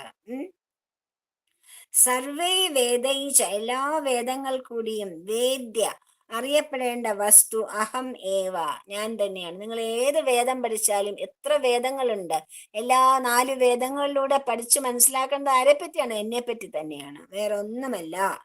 അറിയപ്പെടേണ്ട വസ്തു ഞാൻ മാത്രമാണ്. അഹം ഏവ പരമാത്മാവായ ഞാൻ തന്നെയാണ് വേദാന്തകൃത്. വേദാന്തകൃത് എന്ന് വെച്ചാൽ അറിവിന്റെ അവസാനം. വേദാന്തം എന്ന് പറയുന്നത് വേദത്തിന്റെ അന്തം. വേദത്തിന്റെ അന്തം എന്ന് വെച്ചാൽ ഉപനിഷത്ത് എന്ന് പറയുന്നത്. അത് വേദാന്തം വേദം മുഴുവൻ പഠിച്ചു കഴിഞ്ഞാൽ ഉണ്ടാകുന്ന ഒരു ഫലമുണ്ടല്ലോ, അതെന്താണ്? ഞാൻ തന്നെ. അതുണ്ടാക്കുന്നത് ഞാൻ തന്നെ എന്നാണ് ഭഗവാൻ പറയുക. വേദവിദ്, അങ്ങനെ വേദം എന്തെന്നറിയുന്നവന് ഞാൻ തന്നെ. വേദം ഞാനാണ്, വേദത്തെ പഠിക്കുന്നത് ഞാനാണ്, വേദത്തിൽ അറിവ് നൽകുന്നത് ഞാനാണ്, വേദാന്തം ഞാനാണ്, വേദവും ഞാൻ തന്നെ എന്ന് ഭഗവാൻ പറയണു. പരമാത്മാവായ ഞാൻ എല്ലാ ജീവികളുടെ ഹൃദയത്തിലും ഒരിക്കലും വിട്ടുപോകാതെ സ്ഥിതി ചെയ്യുന്നു. ജീവികളുടെ സ്മരണ ലഭിക്കുന്നവയാണ്. എല്ലാ വേദങ്ങളിൽ കൂടിയും അറിയപ്പെടേണ്ട വസ്തു ഞാൻ തന്നെയാണ്. മറക്കാനുള്ള കഴിവും സ്മരണശക്തിയും ജ്ഞാനശക്തിയും ജീവികൾക്ക് നൽകുന്നത് ഞാൻ തന്നെയാണ്. എല്ലാ അറിവിന്റെ അവസാനത്തെ ഉണ്ടാകുന്ന വേദം, അതായത് വേദാന്തം എന്നറിയുന്നതും ഞാൻ തന്നെയാണ്. വേദ വിദേവ ചാഹം. വചനാദി സൂക്ഷ്മ പ്രവർത്തനങ്ങൾ മാത്രമല്ല, ജന്തു ശരീരത്തിന്റെ എല്ലാ കഴിവുകളും ബോധസ്വരൂപനായ പരമാത്മാവിൽ നിന്നും ലഭിക്കുന്നവയാണ്. എല്ലാ ജീവികളുടെയും ഹൃദയതലത്തിൽ പരമാത്മാവ് വിട്ടുപോകാതെ കുടികൊള്ളുന്നു. ആ പരമാത്മാംശത്തിൽ നിന്നാണ് നേരിട്ട് ജീവൻ പ്രകടമാകുന്നത്. ആ പരമാത്മാംശത്തെയാണ് നമ്മൾ ജീവാത്മാവ് എന്ന് പറയുന്നത്. ആ പരമാത്മാംശത്തിൽ നിന്ന് പരമാത്മാ അനുഭവം വേണമെന്നുള്ളവർ ആദ്യം തന്നെ അവരവരുടെ ഉള്ളിൽ തന്നെ തിരഞ്ഞാൽ മതി എന്നാണ് ഭഗവാൻ പറയുന്നത്. ജീവന് കഴിഞ്ഞതൊക്കെ ഓർമ്മിക്കുവാനുള്ള കഴിവുണ്ട്, ജ്ഞാനേന്ദ്രിയം കൊണ്ട് വിഷയങ്ങളെ ഗ്രഹിക്കുവാനുള്ള കഴിവുണ്ട്, പലതും മറക്കുവാനുള്ള കഴിവുണ്ട്. ഇതെല്ലാം ഈ ബോധസ്വരൂപനായ ഭഗവാന്റെ സംഭാവനകളാണ്. ഇതൊന്നും ഇല്ലെങ്കിൽ ഒന്ന് ആലോചിച്ച് നോക്കുക, എന്തായിരിക്കും നമ്മുടെ സ്ഥിതി. അതുകൊണ്ട് കഠിന ദുഃഖങ്ങളും മറ്റും കാലാന്തരത്തിൽ, എത്ര കഠിനമായ ദുഃഖം ഉണ്ടെങ്കിൽ നമ്മൾ മറന്നു പോകുന്നു അല്ലെ? കുറച്ച് കഴിയുമ്പോൾ കാലാന്തരത്തിൽ മറന്നു പോകാനുള്ള കാര്യം എന്താണ്? ബോധസ്വരൂപനെ ഭഗവാൻ നമ്മളെ അതൊന്ന് അനുഗ്രഹിച്ചിട്ടുള്ളതുകൊണ്ടാണ്. അല്ലെങ്കിൽ നമ്മൾ മറക്കാതിരുന്നാലത്തെ നമ്മുടെ സ്ഥിതി ഒന്ന് ആലോചിച്ച് നോക്കിക്കോളൂ. കഷ്ടപ്പാടുകളും വ്യസനങ്ങളും നമ്മുടെ സങ്കടങ്ങളും ഒരിക്കലും നമുക്ക് മറക്കാൻ പറ്റില്ലെങ്കിൽ നമ്മുടെ സ്ഥിതി എന്താവും? അതാണ് ഭഗവാൻ പറയുന്നത്. അതുകൊണ്ട് സത്യം പരമാത്മാവാണ്. എല്ലാ വേദങ്ങളും എല്ലാ വേദങ്ങളും പഠിച്ചാൽ അറിയേണ്ടത് എന്താണ്? പരമാത്മാവാണ് സത്യസ്വരൂപൻ എന്നാണ്. അത് ബ്രഹ്മസ്വരൂപം ഗ്രഹിക്കുന്നില്ലെങ്കിൽ, ആ അറിവ് നമുക്ക് നേടാൻ കഴിഞ്ഞില്ലെങ്കിൽ ഈ വേദപഠനമൊക്കെ വെറും വേസ്റ്റ് ഓഫ് ടൈം എന്നാണ് ഭഗവാൻ പറഞ്ഞത്. ഒരു കാര്യമില്ല വേദപഠനം കൊണ്ടൊന്നും. അതുകൊണ്ട് പിന്നെ ഭഗവാൻ പറയാണ്, ബ്രഹ്മസ്വരൂപം അറിയാതെ, ഭഗവാന്റെ യാഥാർത്ഥ്യം അറിയാതെ വേദം ഉരുവിട്ട് നടക്കുന്നവർ വെറുതെ കഴുതകളാണ്, വേദഭാരം ചുമക്കുന്ന കഴുതകളാണത്രേ എന്നാണ് ഭഗവാൻ പറയുന്നത്. അതായത് വേദം എന്ന് വെച്ചാൽ അർത്ഥം തന്നെ വിദ്യ. വേദം എന്ന് വെച്ചാൽ അറിവെന്നാണ്, വെളിച്ചം, പ്രകാശം എന്നാണ് വേദത്തിന്റെ അർത്ഥം. അപ്പൊ ഭഗവാൻ പറയുന്നു, ആ വേദം അറിഞ്ഞു കഴിഞ്ഞാൽ പിന്നെ ഒന്നും അറിയണ്ട. പരമാത്മാവിന് ഏതൊരു അറിവ് ലഭിച്ചാൽ വേറെ ഒരു അറിവും അറിയേണ്ട ആവശ്യമില്ല, സർവ്വ അറിവും അതിൽ തന്നെയാണുള്ളത് എന്ന് മനസ്സിലാക്കി കഴിഞ്ഞാൽ പിന്നെ ഒന്നും അറിയാൻ ഉണ്ടാവില്ല. അതിലാണ് എല്ലാം ഉള്ളത്, അതറിഞ്ഞാൽ മാത്രം മതി എന്ന് പറയുകയാണ് ഭഗവാൻ. ഏതിനെ അറിഞ്ഞാൽ എല്ലാം അറിയപ്പെടുമോ അതാണ് പരമാത്മാവ്. ഇനി വേദാന്തമായ ഉപനിഷത്തുകളെ പ്രകടമാക്കിയാൾ എന്നും വേദാന്തകൃത് എന്ന അർത്ഥം പറയാം. വേദാന്തം എന്ന് വെച്ചാൽ വേദങ്ങളുടെ അന്തം. വേദാന്തം എന്ന് പറഞ്ഞ ഉപനിഷത്തുകളാണ്. അപ്പൊ ഉപനിഷത്തുകളുടെ കൃത്, അതുണ്ടാക്കിയ ആൾ, അതിനെ രചിച്ച ആൾ ഭഗവാനാണ്. അപ്പൊ നമ്മള് വേദവിജ്ഞാനം പൂർണ്ണമായി അറിയുന്ന ഒരാൾക്ക്, വേദം പഠിക്കേണ്ട പോലെ പഠിച്ച് അറിയേണ്ട പോലെ അറിഞ്ഞ് അനുഭവിക്കേണ്ട പോലെ അനുഭവിക്കുന്ന ഒരാൾക്ക് ബ്രഹ്മജ്ഞാനം ഉണ്ടാവും. അതാണ് ഭഗവാൻ പറയുന്നത്. ബ്രഹ്മസാക്ഷാത്കാരം തീർച്ചയായിട്ടും ലഭിക്കും. അപ്പം ഇതുവരെയൊക്കെ പറഞ്ഞിട്ട് ഭഗവാൻ പറയാണ്, ദാവിമൗ പുരുഷൗ ലോകേ ക്ഷരാക്ഷര ഏവ ഛവ സർവാണി ഭൂതാനി കൂടസ്ഥോ അക്ഷര ഉച്യതേ.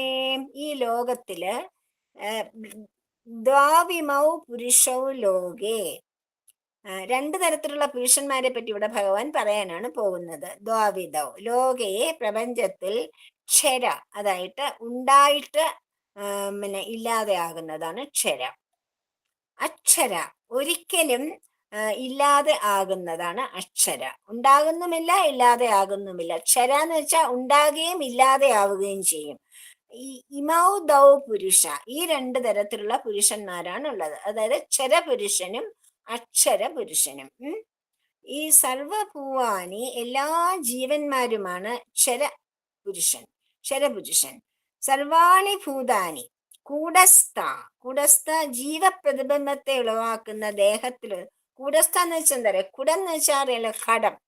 അപ്പൊ ഒരു കുടത്തിനുള്ളിൽ ആകാശം നമുക്ക് പ്രതിബിംബിച്ച് കാണും. അതുപോലെ കൂടസ്ഥ നമ്മുടെ ശരീരമാകുന്ന കുടത്തിനുള്ളിൽ ജീവപ്രതിബിംബമാണ് ഭഗവാന്റെ പ്രതിബിംബമായിട്ടാണ് ജീവൻ അവിടെ ഇരിക്കുന്നത്.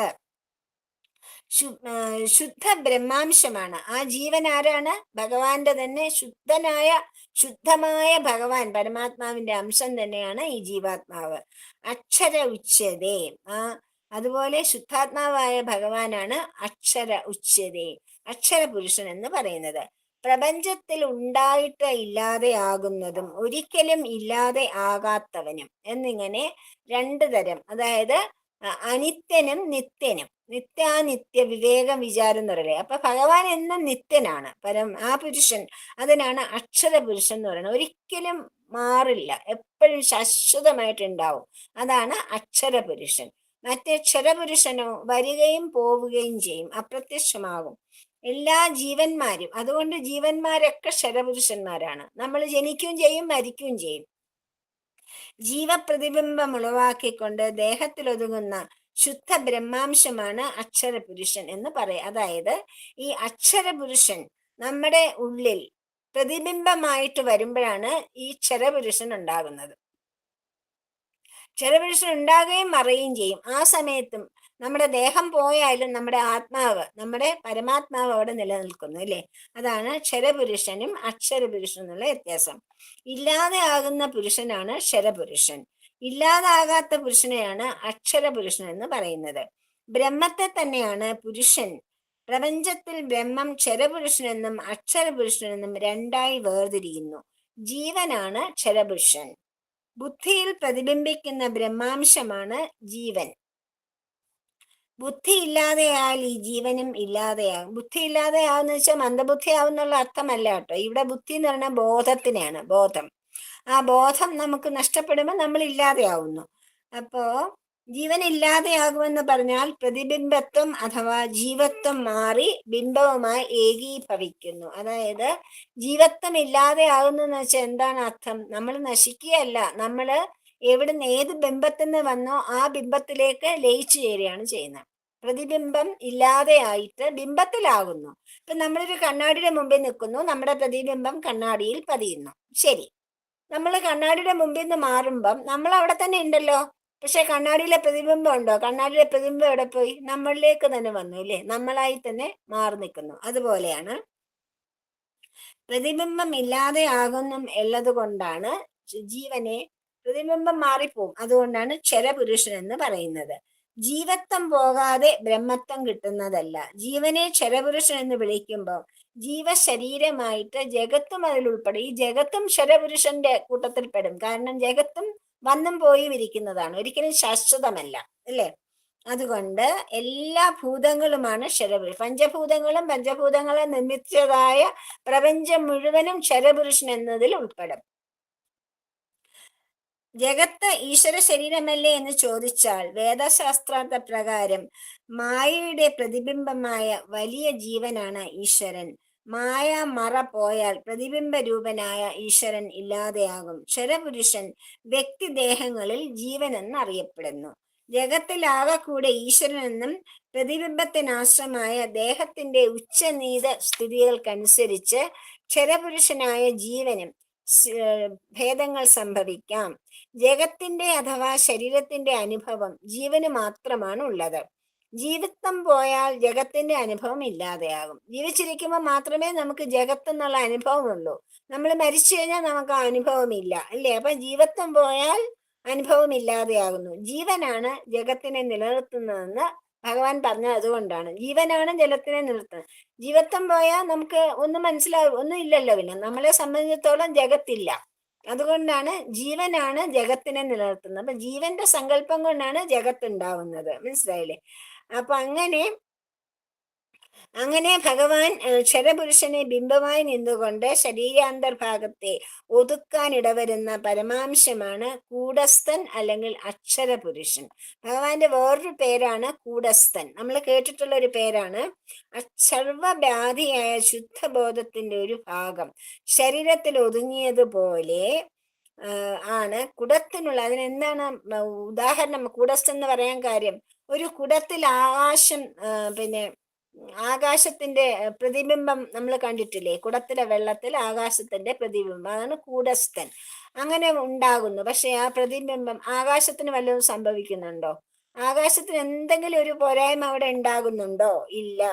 അതുപോലെയാണ് പരമാത്മാവായ ഭഗവാന്റെ പ്രതിബിംബം നമ്മുടെ ശരീരത്തിൽ, എല്ലാ ജീവജാലങ്ങളുടെയും ശരീരത്തിൽ പ്രതിബിംബിക്കുന്നു. അതുകൊണ്ടാണ് കുടത്തിനുള്ളിൽ ഒതുങ്ങി വേർതിരിയുന്ന ആകാശം പോലെ ഇവിടെ കുടത്തിന് ഇരിപ്പിടം നൽകിയതും അതിനുള്ളിൽ ഒതുങ്ങിയതും വേർതിരിയുന്നതും എല്ലാം ആ ആകാശം തന്നെയാണ്. അതുപോലെയാണ് ഭഗവാൻ നമ്മുടെ ഉള്ളിലിരിക്കുന്നതും ഉള്ളിൽ നിന്ന് പോകുന്നതും എല്ലാം ഈ ജീവനായിട്ട് പ്രതിബിംബമാണ്. ഭഗവാനല്ല, ബിംബമല്ല, പ്രതിബിംബമാണ് അത് പോകുന്നത്. അതുകൊണ്ട് ശുദ്ധബോധം, അതായത് പരമാത്മാവിന് യാതൊരു കുഴപ്പവും സംഭവിക്കുന്നില്ല. കൂടസ്ഥമായ ആകാശത്തിനൊന്നും സംഭവിക്കാത്തതുപോലെ നമ്മുടെ ശരീരങ്ങളിൽ ജീവാത്മാവായി വിളങ്ങുന്ന ഭഗവാന് ഒരു കുറവും ഒരഴിയലും ഒന്നും ഉണ്ടാവുന്നില്ല. ഇങ്ങനെ ഒതുങ്ങിപ്പോകുന്ന പിന്നെ മായ, കൂട എന്ന പദത്തിനർത്ഥം മായ എന്നുണ്ട്. അപ്പൊ മായ, വഞ്ചന, കുടിലത എന്നൊക്കെ കുടസ്ഥത്തിന്റെ കുടം എന്നതിന് അർത്ഥമുണ്ട്. അപ്പം കുടസ്ഥൻ ബ്രഹ്മത്തിന്റെ ഒരു അംശത്തിൽ മാത്രമാണ് പ്രപഞ്ചം പ്രതിഭാസിക്കുന്നതെന്ന് ഭഗവാൻ പറഞ്ഞിരിക്കുകയാണ്.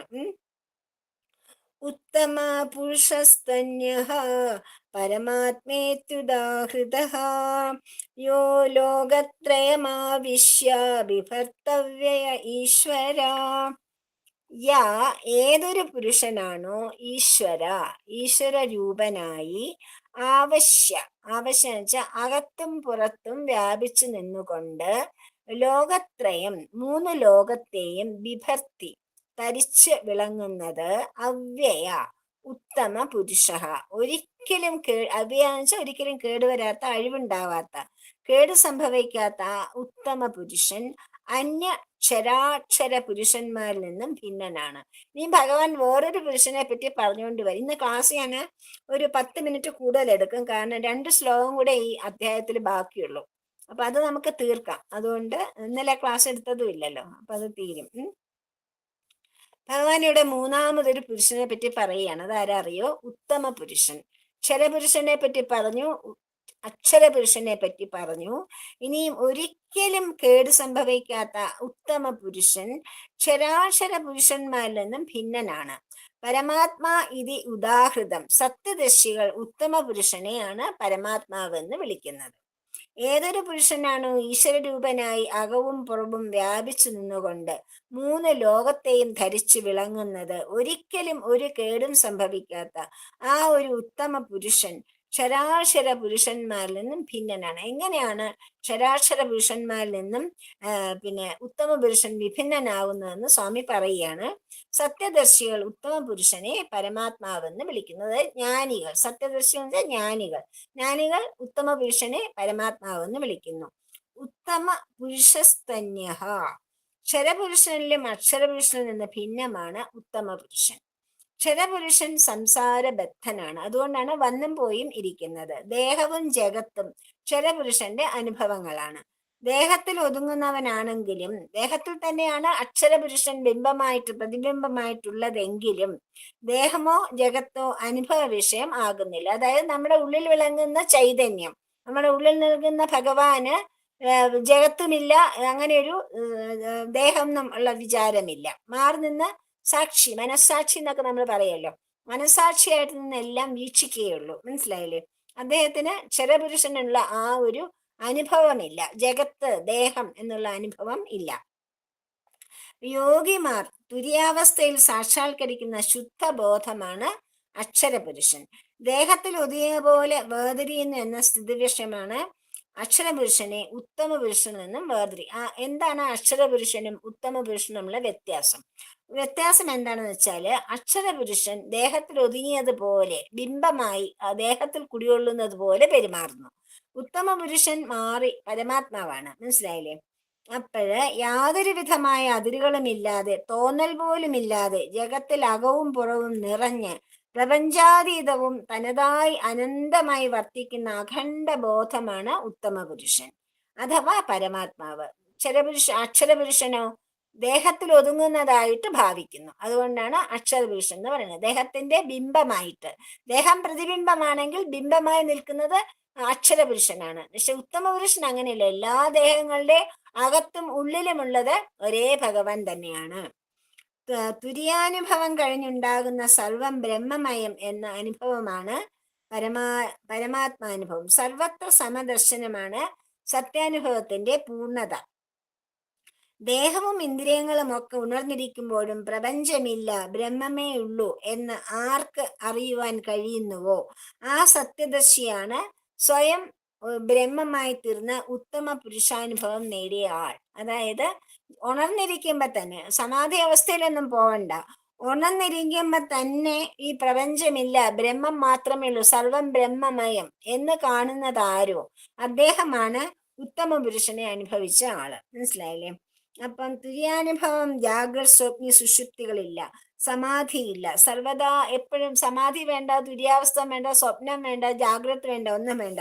എല്ലാ അവസ്ഥകളിലും പരബ്രഹ്മത്തെ അനുഭവിക്കുവാൻ കഴിയുന്നത് ആരോ അതാണ് ഉത്തമ പുരുഷാനുഭവം. അത് നമ്മുടെ സ്വാമിയെ പോലെ അല്ലെങ്കിൽ ശ്രീരാമകൃഷ്ണ പരമേശ്വരനെ പോലെയുള്ള മഹായോഗികൾക്ക് മാത്രം സാധ്യമായ ഒരു അനുഭവമാണ് ഉത്തമ പുരുഷാനുഭവം.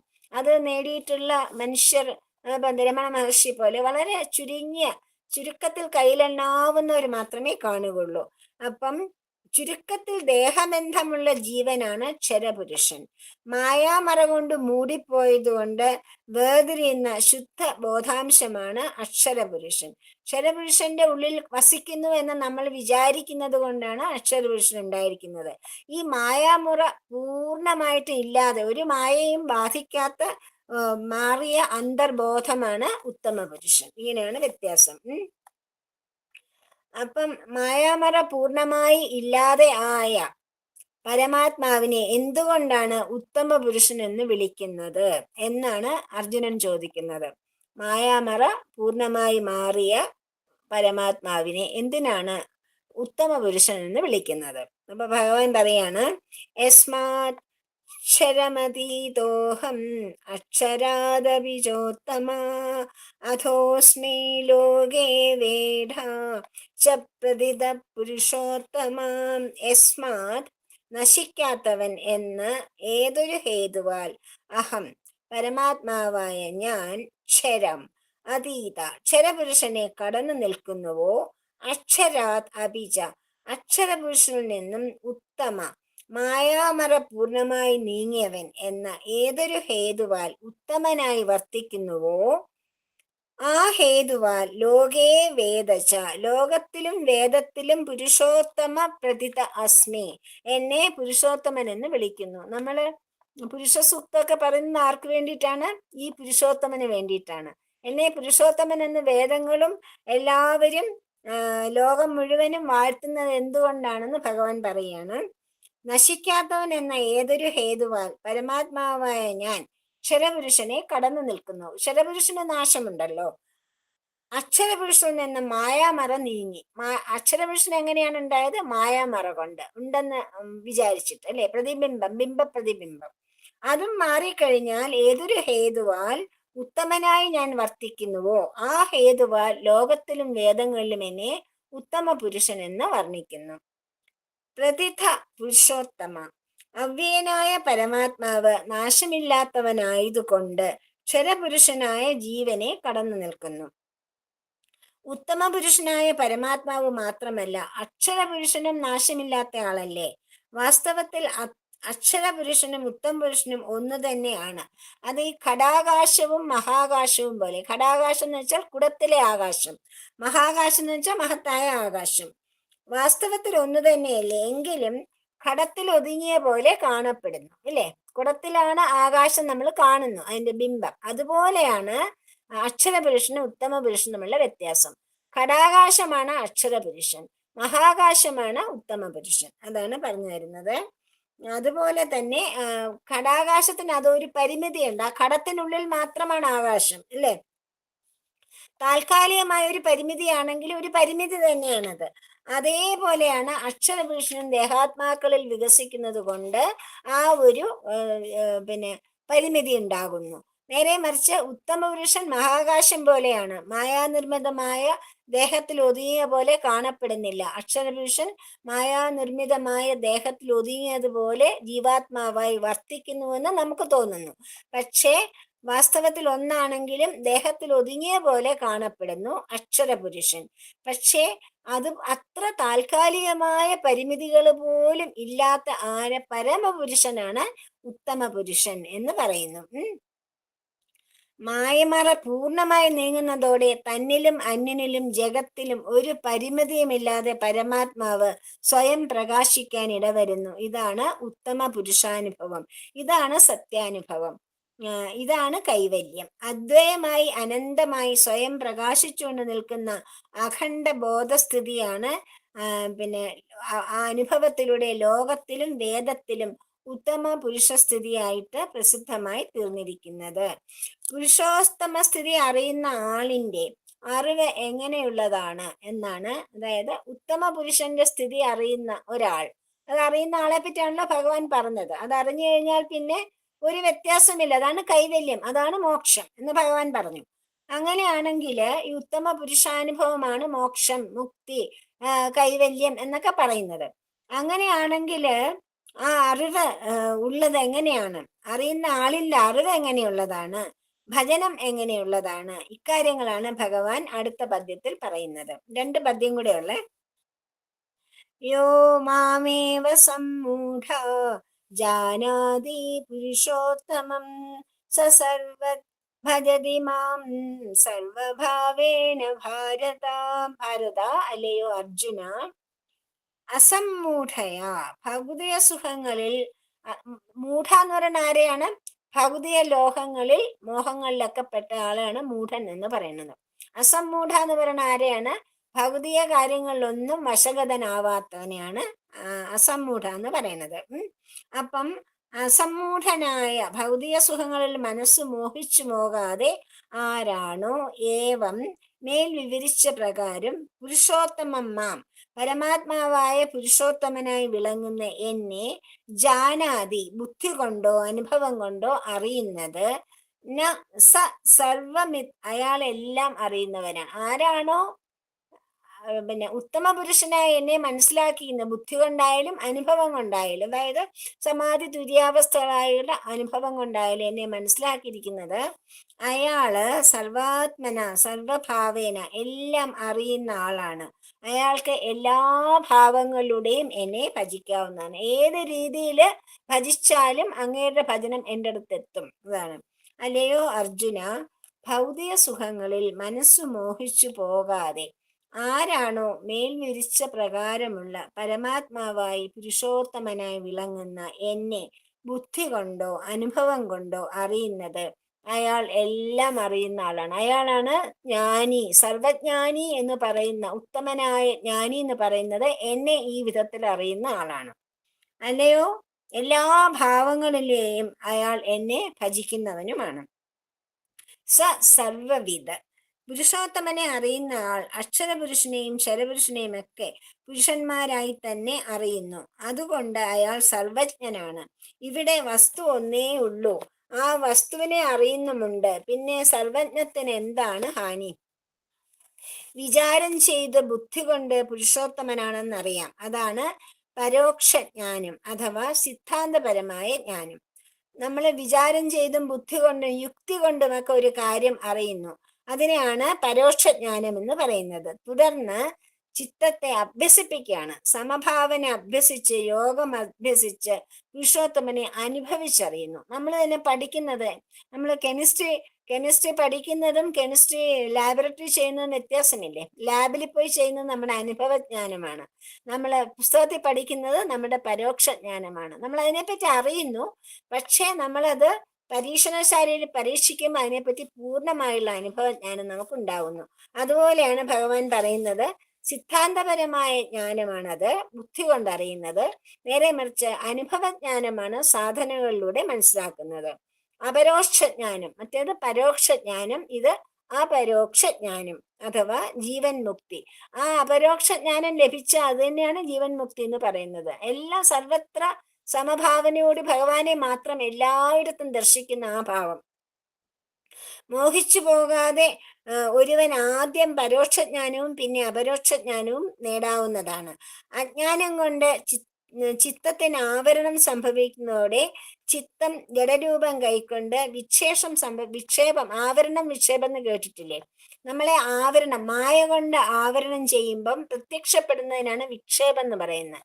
മായയാകുന്ന ആവരണത്താൽ ആവരണപ്പെടുമ്പോൾ നമുക്ക് ഉണ്ടാകുന്ന പ്രത്യക്ഷതകൾക്കാണ് വിക്ഷേപം എന്ന് പറയുന്നത്. അതാണ് ജഗത്തായിട്ട് നമുക്ക് തോന്നുന്നത്. ഈ വിക്ഷേപം സംഭവിക്കുമ്പോൾ എന്തുണ്ടാവുന്നു? നമുക്ക് മോഹങ്ങൾ ഉണ്ടാവുന്നു. ജഡരൂപങ്ങൾ സത്യമെന്ന് തോന്നുന്നതാണ് ചിത്തവിക്ഷേപം. ചിത്തം ഒരു കാര്യത്തിനെ പ്രകടമാക്കിയിട്ടോ പ്രത്യക്ഷമായിട്ടോ കാണുന്നതിനാണ് വിക്ഷേപം എന്ന് പറയുന്നത്.